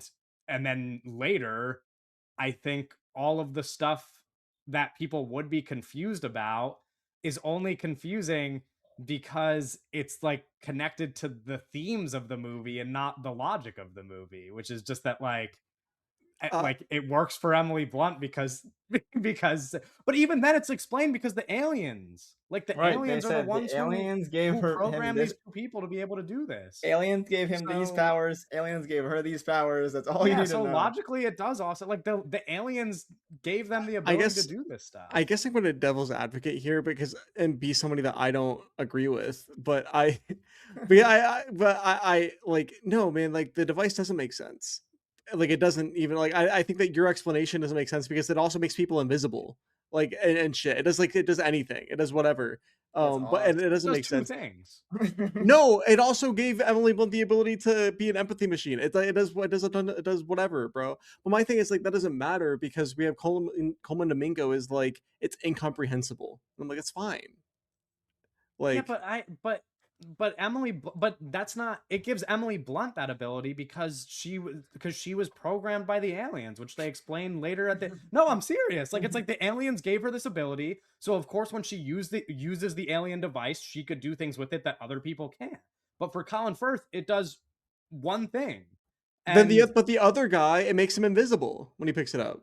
yeah, and then that's like a side effect of the device, obviously, because he touched Well, it because he had no without glove, no gloves. glove. Yeah. Yeah, exactly. So I'm like, it's that's what I mean. It's not confusing to me. It clearly I don't think it's it like confusing, but I'm like there it's like the device is not like the I'm stuttering. The explanation of the device is not made clear in the movie. I don't care though. I don't. That's why I'm like I'm getting a little No, annoyed I arguing know. about it because I like. I get it. I don't think that the movie like, I think all of it is like, if you're like logic braining it, it is all just like kind of explained, which is that it's an alien device that Emily Blunt could obviously use because she was abducted by aliens. No, When but people touch it, it negatively affect, like it does that shit. That's like a side effect of it. And obviously, since Colin Firth works for this like $1 trillion company, they've somehow researched this like device to reverse be able to engineered. use it for a different purpose. But But to me, that's like all just logical. Like there's can you not, understand somebody that's like like, not vibing with the movie, watching it, and they're seeing Emily Blunt do the stuff, and they're thinking like, what the fuck is going on? Like this doesn't make any yes, because I sense. watched it with Like my friend who had that exact okay, experience. yeah, Who after the movie he was like confused, and then I explained it to him. But and so I Yeah. understand that like other people probably are also confused by it. I just think that if you think about it for 10 minutes, it's not that confusing. And so I just don't, you know what I mean? Like, I don't think it's fair to like be like this screenplay is a disaster and like not logical because no, I it's just not a explained. disaster. I yeah, No, not even a disaster, but I'm just like, to say that this stuff isn't logical. It's like I just explained the logic to you in 2 minutes. Like it's not. I don't know. Like Right. it's Yeah, just, I it might don't not think. be, as like clear cut as like other sci-fi movies that people are used to watching, because in most sci-fi movies they do 8 minute long exposition dumps where they explain how Right. everything in the world works. But like, I don't know, that's what I'm saying. Like I don't think it's a fault of the screenplay to not stick to that sci-fi tradition and to have people No, it's learn how the better world for works that. as the movie progresses. Like I just think that's an interesting choice. I Yes. don't really know that that's like that much of a mistake. I don't know. That's where I struggle. Like that's what I'm saying. Where it's like if you think that the screenplay is bad on an ideas level, I understand that. But if you think it's bad on like a logic, like fundamental screenwriting level, I just don't really agree with that at all. Like it's weird. Like it's unusual, but it's not like, I don't know. It's not some like complete mess to follow. Like I No. think it makes No, sense, but especially all once I'm you saying, rewatch the like, movie. somebody watching the movie that is not vibing with it, it's like, Yeah, it was "Oh, I guess it sure. turns you invisible now. Oh, I guess Emily Blunt can make people see her as who they want to see now. Oh, I guess this now." It's like, that's That's just, like, like what's the happening with the most movie, Right. you know? annoying guy I've ever heard of. Sure, No, I know, yeah. but I'm just like, I don't agree with that, but I'm like, that's what Right. the criticism would be on the screenplay Well, for I somebody do that think doesn't it's like the Right. funny, movie. like, I don't know about your screenings, but I feel like my screenings like had like a lot of like older people and like that's sort of Spielberg's demographic. And like I Yeah. wonder if it's like have all these old people be like, oh, let's go see ET too. And then and then it's like, what the fuck is going on? Yeah. It's not that I Maybe. don't understand their confusion, it's just that, like, you understand my perspective, right? Which is that, like, when people like, you're saying, like, "Oh, it's this thing and then the other thing," and I'm like, "No, it is just, like, 2 things." Like, it's like, that's why you know what I mean? Like, it's I think that you aren't, conceding that the The screenplay guy isn't explaining what's going on. I think that it does like, explain.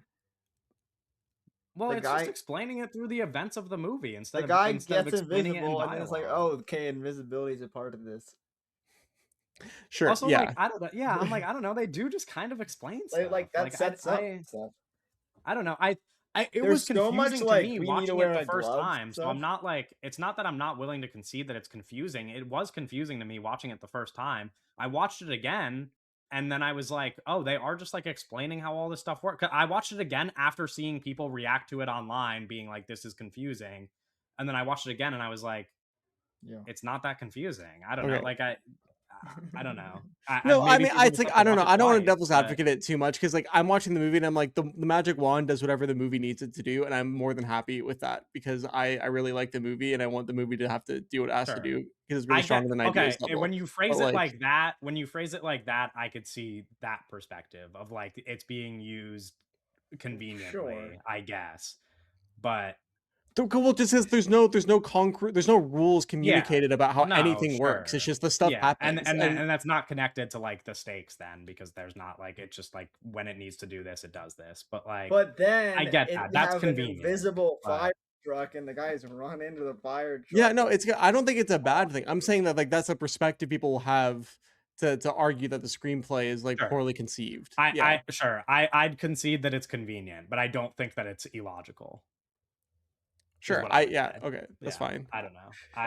It is yeah, sure. everything's It is, like, convenient, but it's a convenient writing, movie. I guess. I don't know. I think structurally also, like, it's just interesting. Like, I just like that you're thrown immediately into this, like Yeah. into the world where it's like the wrestling match is happening, Josh O'Connor's character already Yeah. there's, like, no, Yeah. like, I just think that that's, like, an awesome way to start a No, it's like movie, a and then it Christopher just, like, McQuarrie Mission unwinds as it Impossible goes. movie. It's Well, what's Yeah, crazy. It's exactly, awesome. exactly. what you Yeah. brought up about the lack of like exposition dump, like that and the combination of like, hey, you're thrown into the world. I was like, oh, this is like a fucking Indiana Jones movie the way we open up.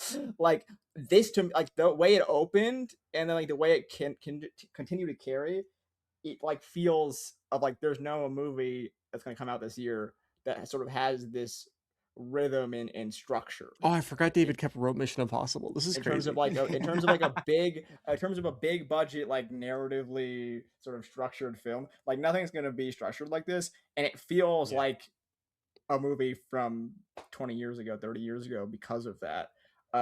So I that like that stuff like I think first watch especially like I'm like what the fuck is going on, like try to keep up, like that's the exciting part of the movie is like we got to like figure out with these guys because we are entering into a world and a story at a sort of middle point. And I was like And I'll kind of actually worried. say I was worried that the movie was gonna be like, and this is how I got here. Like, can we go back and like sort of do some bullshit, like explaining and like because we're on like such this great momentum of like, what the fuck is going on? Let me figure out, Mhm. but don't stop and do like a flashback or like a well, how did I get here? Sort of like bullshit. The fact It's that it has structured the sort kinda of like a char balls to keep case. going Car is chase. good. car chase, car case. I said char Yeah. case. No, yeah, I that's actually to me, like, I think especially when I watched it the first time is like the greatest appeal of the movie is that you don't like it is kind of confusing in a way that's like that makes it super entertaining the Yes. whole time. Like there's Yeah.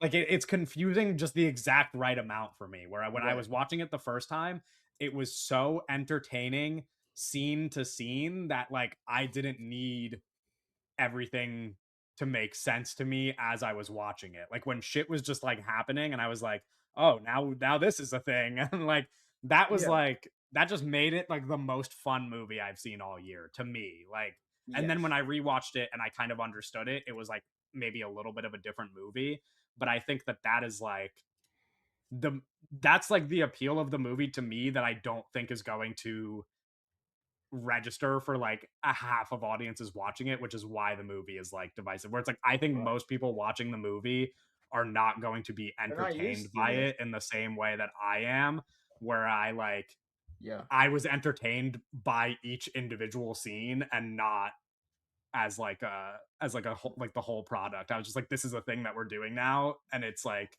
Yeah. it's cool. Like there is just like a train scene now, and there is just like Right. that, and I'm like, Well, okay, this is all I fun. think because the movie starts in a way that is like, I do not know what's going on. It's for me, it's like I accept that I don't know exactly the logic of everything because I never knew. I was never in a place where I like felt like I know exactly what is going on at every time and I know what's going to come next because you're thrown into it in a way of like, who is this guy? What's going on? All these things. So you're never in like this place of like understand everything. So not understanding everything, like it's you're allowed to sort of be like, there's these parts of this movie where I'm like, there's whole other world out there where I don't understand what's going on, sort of thing, and you're Right. able to accept like the some of the sort of magical elements because there's clearly stuff that you're not being let in on. Right. Uh, what did you guys think about old John Williams? Yeah, so I was listening to the score last night, all the way through, on Spotify, and in the movie theater, I kind of was like, even when it's just John Williams, kind of like replaying the hits, going through like his, recycling some of his old ideas, it's still unbelievable. But I think like kind of undisputed goat of film scoring.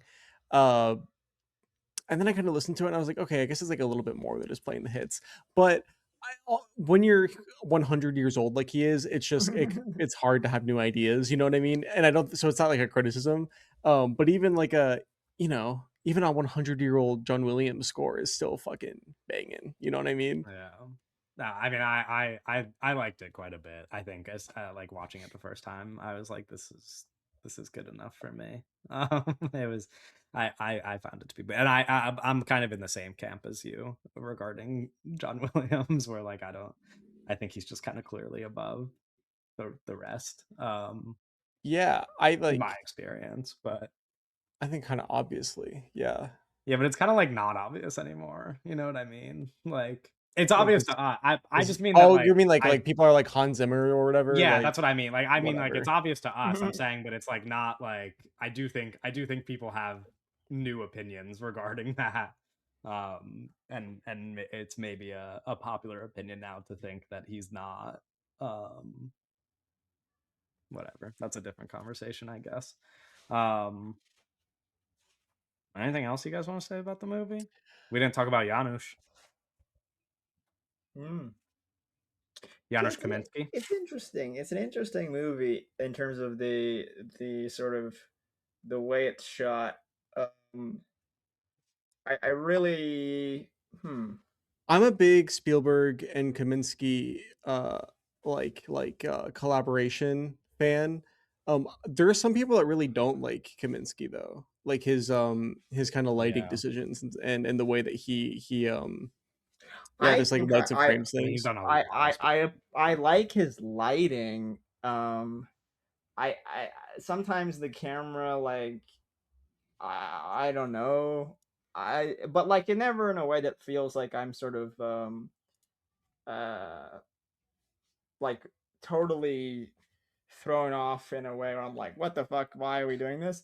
But there's sometimes where like there's like certain like I was really interested. There's like a couple scenes where I don't know how to fucking like explain this, where like there'll be like a someone's like arm, or like there's like a way of like a you'll see like a guy through like a hole, or like they're like cutting dialogue where like they're using Yeah. like and I'm curious of like what, I guess not why, but I was like, because it happens a couple times where like Coleman Domingo will be like through a little like hole, or like there's a scene where like Colin Firth is talking to all these like just random guys, and they do like this shot reverse shot of these like, I don't even know what the line is. It might be just other people, but it's just an interesting way of blocking that it just stood out to me as like, when when repetition happens, I'm like picking up on that and being like, I'm curious on that choice, because it's an interesting, like I think that some of the editing is like I don't know. I just was left sort of thinking about it, not in a positive or negative way, but just like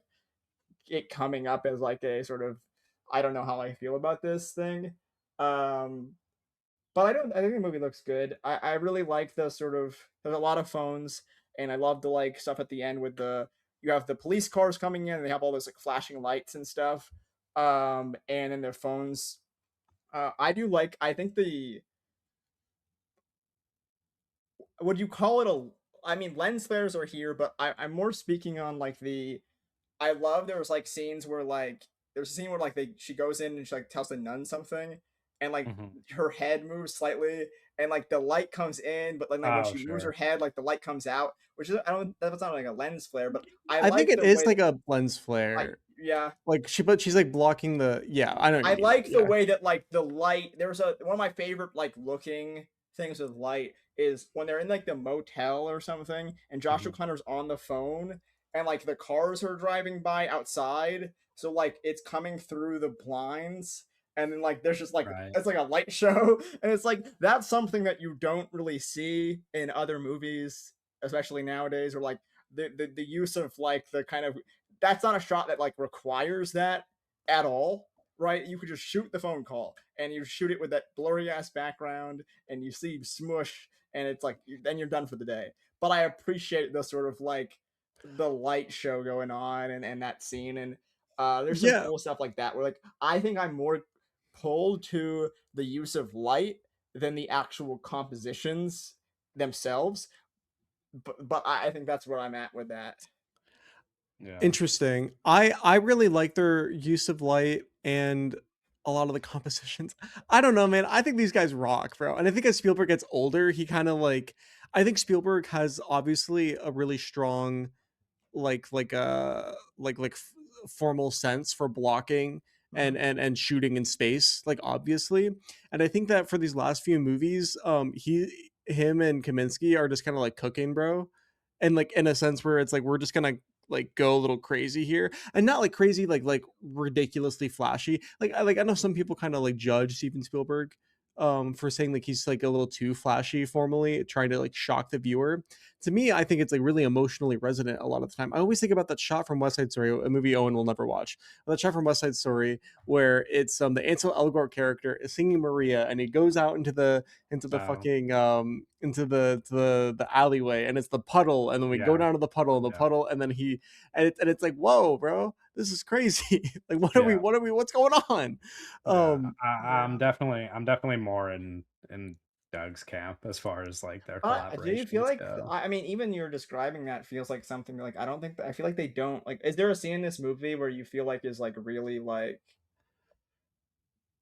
not pushing, but just like something that like I like when I think of like the, I mean the opening scene, like that opening Hmm. bit, and there's like a scene where like Josh O'Connor is getting pulled out, and you're looking through like the car Yeah. window, and Colin Firth is there. I think that is really good. Like, well, like, one of my favorite scenes in the movie is, I don't know how the fuck they did it, and like there's clearly like some like heavy stuff going like on. I don't know. CGI or Right, whatever, like, yeah. but when the car goes through the fucking the house, and then Josh Yeah. O'Connor goes out, he grabs her, he takes her out, and then it cuts, and then like It's That like like a that's video. Wait, no, incredible to me. that like was Yeah. that. incredible. Yeah, I no, don't like know that. how the fuck they did that, but Wait, I'm gonna like freak out. Yeah. right, like that shot where like you see the guys coming, like there's probably like a screen, like I don't know what the fuck is going on, but Yeah.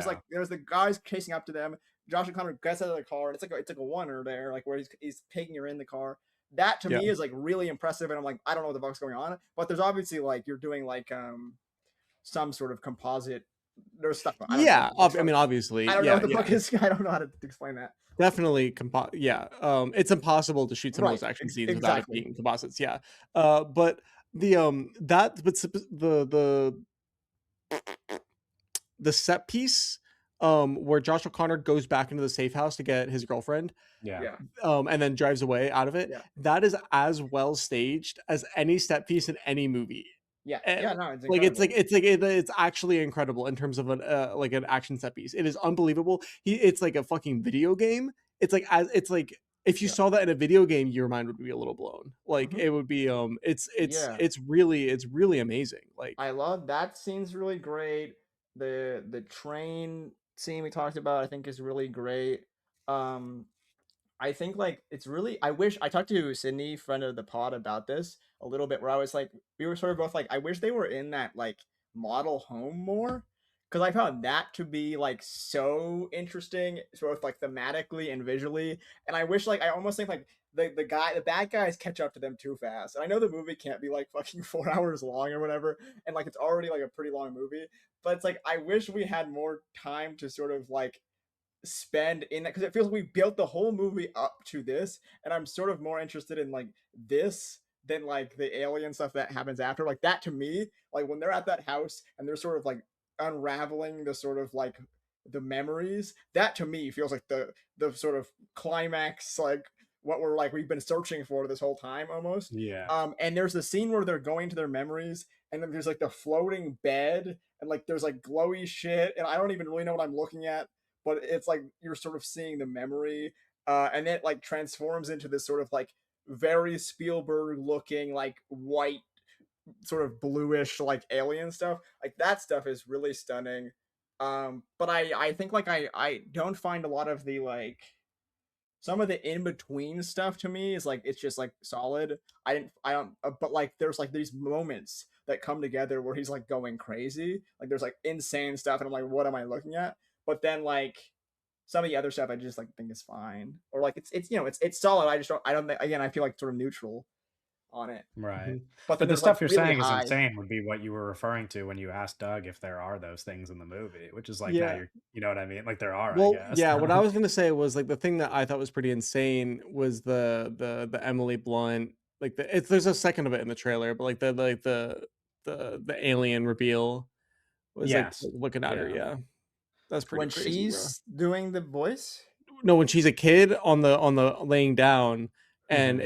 it's like Right. it's the deer, and then Right. it's the deer's eye, and it swoops around to the other side, and then it's the alien reveals Oh, from I like Yeah. see. looking I down at see. her, I and it's see. like Yeah. that was really crazy to me. That Like was that's crazy. like yeah. Yeah, I wish I didn't see that before I saw the No, movie. yeah, yeah, yeah. Even like there's the scene where like I mean a lot of it like you're like I don't know what the fuck I'm looking at, so it's sort of out of context. But there's the scene where like they're walking through the snow, and it's like the house, and she's like, oh, it's Hansel and Gretel, and it's like got the deer, and it's like that Yeah, would have and been it's like nice a to Thomas see. Kincaid painting. It's like what Yeah, the fuck. That would yeah. have been. It feels like it was like this is like a Zemeckis like CGI like thing I'm watching there. But like it's like what's the Christmas movie? The train. Polar Um Express. yeah, that's one. It felt like I'm watching Polar Express, but I wish I saw. I feel like that would have maybe been like, what the fuck is going on if I didn't see those images before. So I mean, I guess I don't know. I to me, I'm like these are really great, but it doesn't feel like maybe when Doug is describing this West Side Story thing. I don't know. Maybe I'm like the imagination of what he's explaining is Sure. more impressive than what it Yeah. actually is.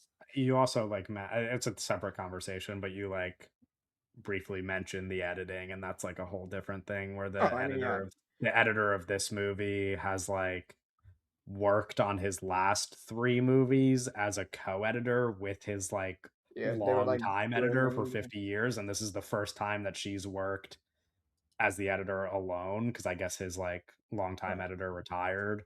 So yeah, Interesting. that like Yeah, I mean, there's like you would talk probably about this movie different, for but fucking 20 years. I don't. It's yeah. but overall, I'm positive. I just like I don't know. I think there was like I struggle to like fully get on board with the whole thing, but there's like I go through like sort of like this like not never I felt like never I was like this is bad and I'm not liking this, but I just felt like it's like I'm feeling neutral, then this is like really good, and then I feel neutral, and then so overall positive, but like Yeah. there's sort of some level of blockage for some of it. Yeah. No, I love this movie. Doug, is there a movie that you're anticipating this year that you think you could like more than this one? Or are Yeah, you anticipating that this is like gonna be your favorite movie of the year? I the Hamaguchi probably, Oh, but right. I am Okay. just kind of Fair. anticipating this is probably just going to be my favorite movie of the year. But the Yeah. Hamaguchi, I mean that's going to be a real movie, bro. It's a 3 hour Oh movie of yeah, two of women course. walking around Paris, Of directed course. by Mm, Yeah. Ryusuke Hamaguchi. You know what I mm. mean? Yeah, no, Like, that one will be Right. that one will be good for sure. Yeah. No, I was just curious It's because yours, Kevin. my favorite Favorite? movie of the year? Yeah. It is. I don't think that it will be my favorite movie of the year at the end of the year, but bro, it's Right. going to be it like the is Odyssey's better or something ridiculous. dude. Sorry that I enjoy like broad appeal populist This It's filmmaking. is okay. broad Thank you appeal for pop. apologizing. This We is forgive broad you. appeal pops. uh yeah, I don't think that the even also the Odyssey is like not what I have in mind for what would be like my favorite movie of the year, but yeah, I don't, this is pretty firmly my favorite movie right now, but I think a lot of my Right. like most What's coming anticipated out? I don't even movies know. have yet to be released. It's interesting. We are like kind of approaching this is like a whole separate conversation, but we are kind of approaching like that you know, halfway point in the year, or pretty much are there. So like it's an interesting thing to think about, like what movies are Yeah. coming out. I know for Owen probably like The End of Oak Street is gonna take that number one spot in a couple weeks maybe. In terms of like how much we're anticipating stuff. Well, I still haven't seen The Breadwinner, and that might be The up there. Breadwinner, which one is that? Oh, the Nate Bargatze movie. Oh, okay. I no, I'm well because Okay, I'm what looking at kind of like so fucking movie is for that? reference, I'm looking at the giant list that I made for our most anticipated pod at the beginning of the year, which I had 116 movies on this list. I've only seen 18 of them so far. So like a lot of the movies that we were discussing on that podcast have yet to Mm. release. So that'll be interesting. I think obviously Remain got pushed back. I never got A to see lot Blue of stuff. Heron in theaters. I think if I had seen Blue Heron in theaters, that might be my favorite movie of the year. I'm gonna watch that at home, I guess, Yo, sadly. low key, put me Um down for prime time, baby. no, Prime Time's gonna be on that list for sure. I don't know. Prime Time is on the list. What else is like a big thing that's still happening? I don't know. There's like a lot. Well, the Hamaguchi is probably like in my whatever, my top 10. Hope, obviously, I'm excited for. Mhm. Yeah, Um, Hope is going to be good. Teenage Sex if and Death. yeah, Teenage Sex and Death. I mean, if I'm assuming Cry to Heaven is still coming out, the Tom Ford movie, that's gonna be Oh, I high wanted on to my watch list, I I'm gonna watch A imagine. Single Man soon with for Colin Firth. Yeah. Colin Firth is outstanding in that movie. Fjord, obviously, we didn't talk about Yo. Fjord. Paper Tiger. Yeah, sorry, We've Steve. we've got some movies coming out. Yeah, I Her think Private it's Hell comes out next month. haha. So there you go. There's Oh another one. baby. There's a lot. But I could see this movie being very high. Oh, Out of This World, the uh the Albert Serra movie that I'm really excited Yeah, for. yeah. Yeah, like there's a bunch. I don't know. It's still early in the year for how we're gonna be talking about our favorites, but Oh yeah. I mean, this will be I up there expect for my me. top 10 to all come out not in the second half, or maybe like eight out of 10 of them. Yeah. Anyway, that's Disclosure Day. We're gonna talk about some news. I looked up at my TV screen because I had the game on in the background, but I hadn't paid attention this entire time. Germany just won 7-1. It was tied 1-1 when we started recording, Shout and out. they won 7-1. Anyway, we're going to talk about some news, share some feedback. If you like listening to us talk about Disclosure Day, you could like, comment, and subscribe on YouTube. You could rate the episode on Spotify and Apple Podcasts, and you could follow us at all of the links in the description. I don't know if we need a third week in a row of NBA Finals segments, but the NBA Finals But it's the last did one. did conclude. Yeah. So that's a piece of news. The New York Knicks have won the NBA Finals. Mhm. which was a piece of cinema on its own. Yeah, no, Um, I mean, great series. It was really fun. It was Doug's a shaking his head like that very series was entertaining. amazing, dude. Every game was like the most historic Yeah, fucking I game mean, that's ever happened, and Doug is like, I don't know if it was that good just because the Spurs it was lost. a No, like very It's fun time to game. get over it. game 5 was kind of lame, but and game 2 Sure. is kind of lame also, but Okay, and game 4 was like the best basketball game in a decade. So that's true. Yeah, that's it's true. It like was, I don't know, it was really fun. yeah, great series. Shout out New York. I want to go to the parade, but I Thursday, right? fear it might be really difficult because apparently they're planning to do it on Thursday. Yeah. And I'm leaving Thursday night for my vacation, so I don't know that I want to be going into the city on Thursday during the day for a parade and then coming back home and going on a road trip. So I thought they might do it on Tuesday. I thought they might do it Tuesday, and then I was like, I'll definitely uh, attend on Tuesday. But you know what I think happened is that there's a World Cup game on Tuesday, and Ah, they don't want to deal. They don't want to deal with the the potential of World Cup traffic mixing with New York Knicks parade. right, right. I That mean, might it's be like already in actual England. hell. But yeah. Anyway, the Knicks one. Yeah. So now, okay. Now Let it's me ask you guys this. Let me ask you guys this then. Would you change what you said on our pod 2 weeks ago before the final started? I asked you guys if we're gonna oh have the another unique finals winner next season, and you guys said no, presumably because you picked the Spurs to win yeah. this year. But now that the Spurs have lost, would you change your mind and say that there's going to be a unique finals winner next year? I think the Spurs are going to win next year. But here's the thing: I think no was a safe bet because bless you, because we have Thank you. the Celtics are going to get Giannis. The The Nets are Thunder gonna are get going to made be a The Met. the Thunder are going to Thunder are going be to improve again. yeah, Thunder are The going to be Knicks good are still going to still. be coming off a championship win. Yeah, so Um, probably not to be honest. yeah.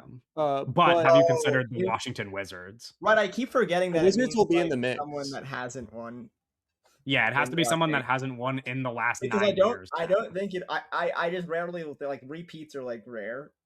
So like I think it'll be someone that's not the Knicks probably. I mean, that's a good bet to Yeah. make. But like Definitely not. Probably not the Knicks. Probably almost it could. I definitely. mean, So who's to you say? guys, you guys would give it a 0% chance that the Pistons make offseason moves that could make them contenders. What off season No, moves? not 0% chance, but like Well, what what do you mean offseason what moves? offseason moves? We have plenty You're of gonna get things that we Kawhi can do. Leonard. No, Like what do I'm just you? asking what you think like they could do. If the Pistons got Kawhi Leonard, you wouldn't consider them contenders. What's their starting five with Kawhi? Cade Cunningham, somebody Hey, just is it, Ron Holland's just gonna take that Either next step. Duncan Robinson or somebody that they signed to play the two. Okay. Kawhi, Asar Thompson, and Jalen Duren. Yeah, they'll be up there, bro. They'll be in the mix. They can make it out of As the East long with as that. Ron Holland takes that leap, Or man. replace Kawhi with Trey Murphy. Yeah, I don't know. I mean, they're gonna be one of the top teams. Okay. All right. I don't Every time we do this segment, it feels like you guys aren't even. You guys are like, yeah, maybe it'll be, Well, maybe I will it'll say be these guys, but you just don't here's the even thing. mention Here's the thing. Here's the thing. Pistons. The I think Pistons it's lost. The Pistons almost lost to the Magic, which are not even close to being contenders. Then the Pistons actually did lose to the Cavs, who got swept by the Knicks. Sure. So, Yeah, like but you know what I Pistons mean? are also like a team full of young players that's just going to keep getting better, and they were right. Ron Holland. And if they make Right, but it's and, like a team full of it's young also players. The Pistons were also dog shit. Gave Cade a bunch of role players and turned into a 60-win team. And now I'm talking about the potential of them making Right. a move that's much significant than surrounding Cade with role players. And They can win it. I feel like you should be considering that. You know what Yeah, I mean? We You're are telling me considering it, bro. no, I know, but I'm just saying, like, you're telling me if Cade Cunningham had a second star, that wouldn't be a serious contender. No, I said that. I told you if they get Kawhi Leonard, then yeah, they're a serious contender, bro. Okay. All right. Yeah. If they have that starting lineup that you said, but Duncan Robinson and Jalen Duren and Kawhi, it's like yeah, bro, like yeah, they could make it out of the East, sure. Yeah. Okay. All right. That's all I want to hear. I don't know. Atlanta, But it's also man. like we're talking about Kawhi Leonard, also though. So it's like I don't. Are you gonna get Kawhi? What percentage would you give the Miami Heat of making the finals next year? Don't. No, definitely Okay, not actually- 0, but like Okay, 7%, what percentage maybe. Okay, how about this? Give me the percentage if they get Giannis and the percentage if they don't. If the percentage that they get Giannis, Like 12%. Okay. If they don't get Giannis, like 6 maybe, I guess, like Six 5. is six is high. I don't know, Bro, bro. they didn't make the playoffs this year. Yeah. Yeah, And bands Tyler were Hero, 81, bro. man. Shit Come on. happens. I'm just saying, 6% is like a nice chunk of the percentage for a team that. But like didn't no make the team's getting playoffs. over I don't think any team's getting over 50% or close to 50% though. You know what I mean? So like I don't Well, know. I'm just saying that if the Miami Heat did not make a Giannis level move, I think that you can't have them higher than 2 or 1%. I would say like 6%, and then To I win would the say championship. 6% out of all the teams. If you're giving percentages to every team in the league to win the championship next year, the Miami Heat roster no, it's as not it like exists, it's not like points, right? Each no, I'm percentage is thinking of it as individual. slice of the No, pie. no. Each percentage is individual. And then I would say like, and then I would because I would say like the Spurs probably have like above a 40% chance to be the champions next year. Okay, but you're Oh, thinking. don't Okay, you but think? yours. No, okay. If you're saying these as like individual things, then I guess yeah, Miami are 6%. I was thinking of like slice of the pie, like percentage of the pie. If it's less of the pie, that's crazy because I don't know how you would do that. Because in my head, I'm like the Spurs are probably like in the 40s, and then the Knicks to repeat are probably like in the 30s, maybe And then lower. the Spurs are also the Thunder are also in the 30s. Yeah, probably. Yeah, you know what I mean. Yeah. And then that's why I'm saying like if you're doing slice of the pie, you can't have the Heat at 6%. It's got to be like below 1%. Not below, not below 1%, but like what do you 2 mean? or 3. You just said that 3 teams would take up 80% of it, and you think Miami Heat would be a chunk of that remaining 20%. We gotta wrap this up. I got shit to do. We gotta wrap this up. You should have said that before we started recording. You want to skip the news? No, I don't want to skip the news. What do you mean? No. 24 Jump Street. I meant like wrap up the basketball. Yeah. 24 Jump Street is officially in the works with Jonah Hill, Channing Tatum, and Ice Cube in talks to return. Jonah Hill's writing this. I saw that. Yeah, Jonah Hill's one of the 3 writers. Yeah. Yeah. Which is interesting, but he bros needs a paycheck. Yeah. No, I mean like desperately. Yeah, probably. He's skinny now. He's been skinny for like he is 12 years. He's been skinny for a while. Has he been in a movie? He's not skinny in the last movie. No. He's like blonde too. Yeah, he's like an LA surfer now. But he's gonna. I wonder what the movie, like how the movie's gonna reckon with it. They probably will just like make a joke about it in like the beginning of the movie and then like move on. If I had to guess, they'll probably be like, "Oh, you're skinny now," and then that's like a joke in the movie, and then I've never seen these movies. Do the rest of the movie. You haven't seen either of them? I remember I was at a party and they had like a Flex. What is it? What is like one you call when you like project it or you just that's what it is. They had a projector. There was like they were playing it like on the side of the house on a projector, and I left before it finished. So I've seen like scenes of the movie. But you were like watching it. No, it wasn't just like in the background. I don't remember. Okay. I just remember. Doug, have you seen a Jump Street movie? I've seen like no. scenes of it. Interesting. Damn, you guys haven't seen a Jump Street movie. You haven't seen Toy Story 4. Like, what's what's going on? Have you seen Miss OU? No, but that's like not the same thing, and you know it. Have you seen what is it? Jack Efron. Something else? I don't know. Shout out Neighbor. But you've seen Neighbors. No, I haven't. Okay. Well, I've seen Neighbors. I've seen Neighbors. Clips of these. These are clip movies. These are like How many episodes of Boston Legal have you seen? How is that relevant at all? Like you're talking about the most popular studio comedy of the 2010s, and you're comparing it to Boston Legal. Oh man, some of the Boston Legal episodes are good, bro. Some of the Boston Legal episodes are good. You guys are acting like it's William Shatner's in that thing. William Shatner plays like an evil lawyer. Some of the Jonah Hill films. Yeah, you've seen a Jonah Hill film? Yeah. The Interview. Moneyball. Moneyball. Yeah, Moneyball. Wolf of Wall Street. Yeah, The Interview. Have you seen The Interview? Oh, good flick. Yeah, I saw The Interview. Seen every single comedy you guys would name. No. I've seen them. Okay, no, because now you're gonna be an asshole about it. No, I meant Jonah Hill and Justin Long. You know what types of comedies I meant. Don't go. Yeah, did you see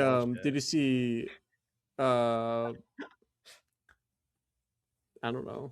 Fuck. Did you Fuck, see man. Mafia Mama? Oh, Yes, I fuck. Did did. we do an episode of Mafia Mama? Yes, we did. No, I Okay. didn't. No, but I'm specifically talking about 2000/2010s like Yeah. classic studio comedies. Who's directing like this? I have actually watched these.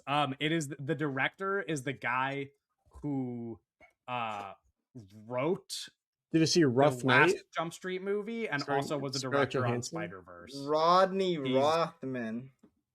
Yeah, so he's directed Into the Spider-Verse with a bunch of other directors, and then He's he was a old. writer on 22 Jump Street. He's too old for this. Yes. He's not too old for it. He's what? Was like this is like his like first real movie directing it.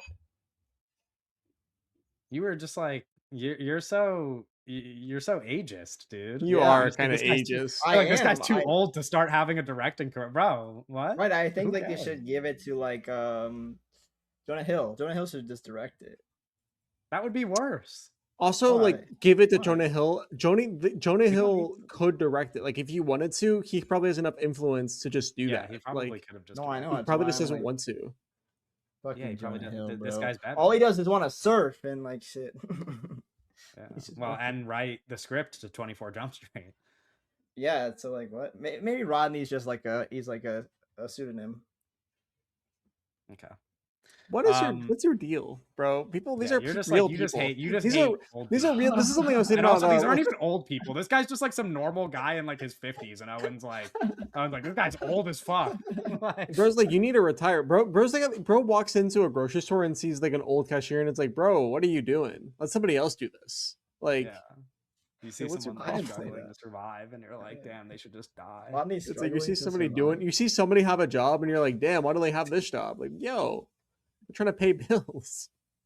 All right, good. 1 month mark, a new rom-com whose script sparked a massive bidding war of over 40 buyers and was described as one of the best rom-com scripts in years, will star Jennifer Lawrence, and she will also produce. It follows Wait, a that part's woman real? who that part's real. The Sebastian Stan part was the fake part. Owen sent me a fake tweet, and then right after he said, "Oh, my bad, I got spammed." He like thought it was real. Jennifer Lawrence is in the movie. I It didn't know follows a about woman this. who has never made it past a month in a relationship and a man that has never gone longer than a month without one. Is this no director attached though? No director, but the script is just like a big deal, and Jennifer Yeah. Lawrence is The thing acting that in it I and like, producing the it. one that I saw was like she's Linklater been, and like- Sebastian Stan. She's been doing oh, and we can't understand a single thing you just said. She's been producing like most of her more recent stuff, right? Yeah, she produced No Hard Feelings, Die My Love, Causeway. She's kind of a big producer. She's producing the Scorsese movie that she's in. She's a producer on all of her recent work. Yeah. So shout out. And those are successful movies. Well, like No Hard Feelings was a rom-com, and that was a big success. So Wait, Katniss is in the new Hunger Games coming out? Yeah, didn't you know? in it? Yeah. It says I went to Jennifer Lawrence's page for acting, and it says she's going to be in Sunrise on the Reaping. Yep. Maybe there's like a flashback, like archival footage from her Hunger Games. I don't know how that would make sense because Sunrise on the Reaping takes place before her Hunger Games. It's like I don't know. Godfather too. Yeah, it just Yeah, says no, Jennifer thank- Lawrence, Katniss Everdeen. I don't know. Yeah, it could also just like be an error. I don't know, like maybe they An just, like, error. didn't think No, I've that. heard of this. It could be an Sorry. hour. So okay. Will Gluck has to be the favorite to direct this, right? If you had to guess. Well, I think Will Gluck's busy. I think he doesn't he have a Does he have another thing lined up? yeah. I'm like, isn't Will Gluck working on something? Well, he has that Oh, movie, man. the One Night a Year. The Oh, that only movie's night- coming out the already. only Yeah, night, you're right. the only One night. night only. I'm One night I'm only. very excited for that movie. That by might be way. the They movie played- of the One year. night in the year. They played the theater and trailers, and I started kicking my feet. I was man. smiling Yeah. and kicking my feet. That's He was Mr. Lipa up there. Bro, I honestly like in the trailer. I'm like, I kind of love this guy. No, she should be James Bond. I kind of love him. Like he's like She's spinning the pizza dough. He's like making the pizza, and you're No, like watching his he's hands. Hot like- and charming. yeah, and I'm like, okay, all right. I like Yeah. Callum Turner. Anyway, no, I guess Will Gluck is available. I guess he could do this movie. as a Please, follow-up, no. One night only. No, Will Gluck is kind of he's kind of a guy. He's the guy for like rom-coms, yeah. Why not? Yeah. Maggie Gyllenhaal will write and direct a film adaptation of Rachel Kushner's creation Lake for Warner Bros. It follows an undercover American spy who embeds herself in a French anarchist commune and finds her mission blurring with her own beliefs. Hmm. I don't know what that means. You know, but- follow up to The Bride. Yeah, is it better Yeah. or worse than The Bride? Well, I mean, it's The interesting Bride- that she did The Bride with Warner Bros, right? And the movie was just like Yeah, that was the not deal. that successful, and then she's Yeah, I think it's cool. I think I Yeah. was like, I had these conversations after The Bride of like on this podcast of being like, I hope this doesn't like derail her career. yeah. Well, it hasn't. People but love Maggie Gyllenhaal. people love The Bride. She's got some real pull in Hollywood. Yeah, good for her. Yeah, the plot of it sounds interesting enough. I looked up the author, and I like seems like her novels are a little bit divisive. I don't know much about any of this though, but I'm curious. We have two big casting additions to movies that we've already talked about previously. One is that Drewski is joining the cast of Dave McCary's rom-com The Catch, starring Emma Stone and Chris Pine. This is good. Yeah, This is good. Drewski feature film debut, I guess, right? This is a step in the right Was he- direction. Or Was has he Happy been Gilmore in like too? some? Has he had like a cameo in some? He was like, probably in Tubi Happy movie, Gilmore or- too. Was he? Did I like imagine that? Wait, he was in what? Happy I don't know. Gilmore I too. feel like everybody was No, in that movie. No, he wasn't. Would he be on Letterboxd as he just was Drewski? he was he was in House Oh, Party. he's in House Party as Drewski And praise this. and praise this. The House Party is not a real movie. This is gonna be probably his like real movie. Well, House Party was a real movie. People watched it. Yeah, Doug. What the fuck? Are we sure? I don't know. So are we sure? Can we confirm this? I remember when House Party came out. I was gonna go see it in theaters. Yeah. Eh, I swear. It's from the or was same it guy a directed Right Man Can't Jump. or was it a streaming movie? I don't know. I was gonna watch it. Is the point? I remember when it came out like a couple years ago. It's a real movie. Yeah. Yeah, it's the guy who made White Men Can't Jump in the same year. Good for him.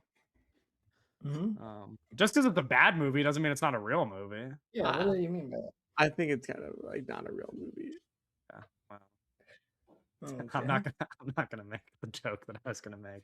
Yeah. I'll make that. Naomi Ackie. This is the other piece of news. Naomi Ackie is in final talks to star alongside Micah Monroe in the It Follows sequel. They Follow. They follow. And Whatever. I don't know if this was like previous information, but I saw something where it was like this is set 10 years after Yes, Uh, that is. It Yeah. Follows. So I don't know. I I remember wonder what not that being means. But I remember not being crazy about It Follows, but I like Dave Robert Mitchell, so maybe I just have to rewatch it. But Naomi Ackie's like incredible, like one of our great actresses working right now. So She's this great. is She's really, really great. this is a really good get. Doug, do you like It Follows? Yeah, I liked it. I didn't love it though. I thought that I saw it a million years ago. I thought that the metaphor was kind of thick. Yeah. But I do remember liking it. Yeah. Well, I'm wondering. I'm guessing I'm guessing the sequel is gonna have the same. Yeah, probably. Metaphor. But there's just gonna be more of them though. I guess. Yeah, I guess that. Yeah, I Gonna be don't really- non-binary. There, Mike G probably comes back though. Non-binary. Mike G. Yeah, Yeah. maybe. You didn't Yeah, hear no, about the news? Gonna look good. What'd you say? news? You didn't hear about the news about The Mike news G coming out? About Mike G as is non-binary? Yeah, yeah, oh, yeah. It's for Mike G. Mike They. That doesn't That's a make any bad sense. joke. That That's doesn't make that's a scary movie 6 joke. That doesn't make any You sense. just- Wait, did you see it? No, but that's just Oh, that's damn. like the joke they make in the trailer. No, I want to see it. I haven't had time. I've been studying for the stupid fucking exam. I just want to watch Scary Movie 6, dude. And Right, please, I just yeah. wanna go What a see pain, man. Scary Movie 6. Maybe All I'll right, watch do it we- this week. Any other news? Last piece of news is not even really technically news. Honorary Oscars will be awarded to Ridley Scott and Glenn Close. Close is an 8-time nominee, but has never won, and Scott is a Yeah. 4-time nominee. You and got has never close won. though. Okay, that's an even worse joke than Doug's, dude. We could just end the pod. It's fine. Ridley Next Scott week, getting an honorary. Wait, next did we week, not me talk and about Owen. Treasure Island? What? Oh, the Is Ridley Scott that Treasure is that Island. real? Because that was not on my. What do you mean? Is that real? It wasn't on. It wasn't on my thing. Hugh Oh, but Jackman, Ridley it's a Scott. deadline thing. Yeah, Okay, because it just Hugh wasn't on. Jackman, Ridley Scott, Treasure Island. I mean, Ridley Scott. There's been announced like 7 movies that he's gonna make. So it's hard to be like, oh, this is going to happen because like what's happened to the Bee Gees, right? But this one sounds really good. It sounds and I great. think like Hugh Jackman is perfect for this. Ridley Scott's going to direct the fuck out of the action. He's gonna And set up 30 cameras, and they're all gonna be rolling the whole time, and they're gonna do the whole take. yeah, Um, I want to see this movie. I hope Oh, this movie Jack is good. Thorne is writing the script. Yeah, the adolescence guy. Yeah, well, he's a good writer. Yeah, I don't know. I want this movie to exist. I hope it does. Out of all the other Ridley Scott bullshit things that have come out, please let this one be a the real one. dog stars I'm kind of a little low on, bro. I know I took it, but this would be when the teaser trailer was good, but now every time the full trailer plays, I'm like, I don't what's Yeah, going I on? sort of accepted. Like, I'm like, I just can't watch these trailers, and I just have to watch the movie. And like, if I Yeah. like the movie, I like the movie. But the Yeah. trailers are kind of weird. And I've not really been excited for the movie in general. Ever since it was announced. But Well, because you just hate Margaret Qualley for some reason. sure. But Yeah, I think like, it's come on, interesting. Treasure Island, man. It's interesting that this Deadline article says it was a no from 20th Century since 20th Century is a Disney division, and then it says since Pirates of the Caribbean is a priority at Disney's live action unit, they didn't want a competing Pirates project. So Fuck So Disney, that's okay. bro. That makes sense. something to. Who's doing it?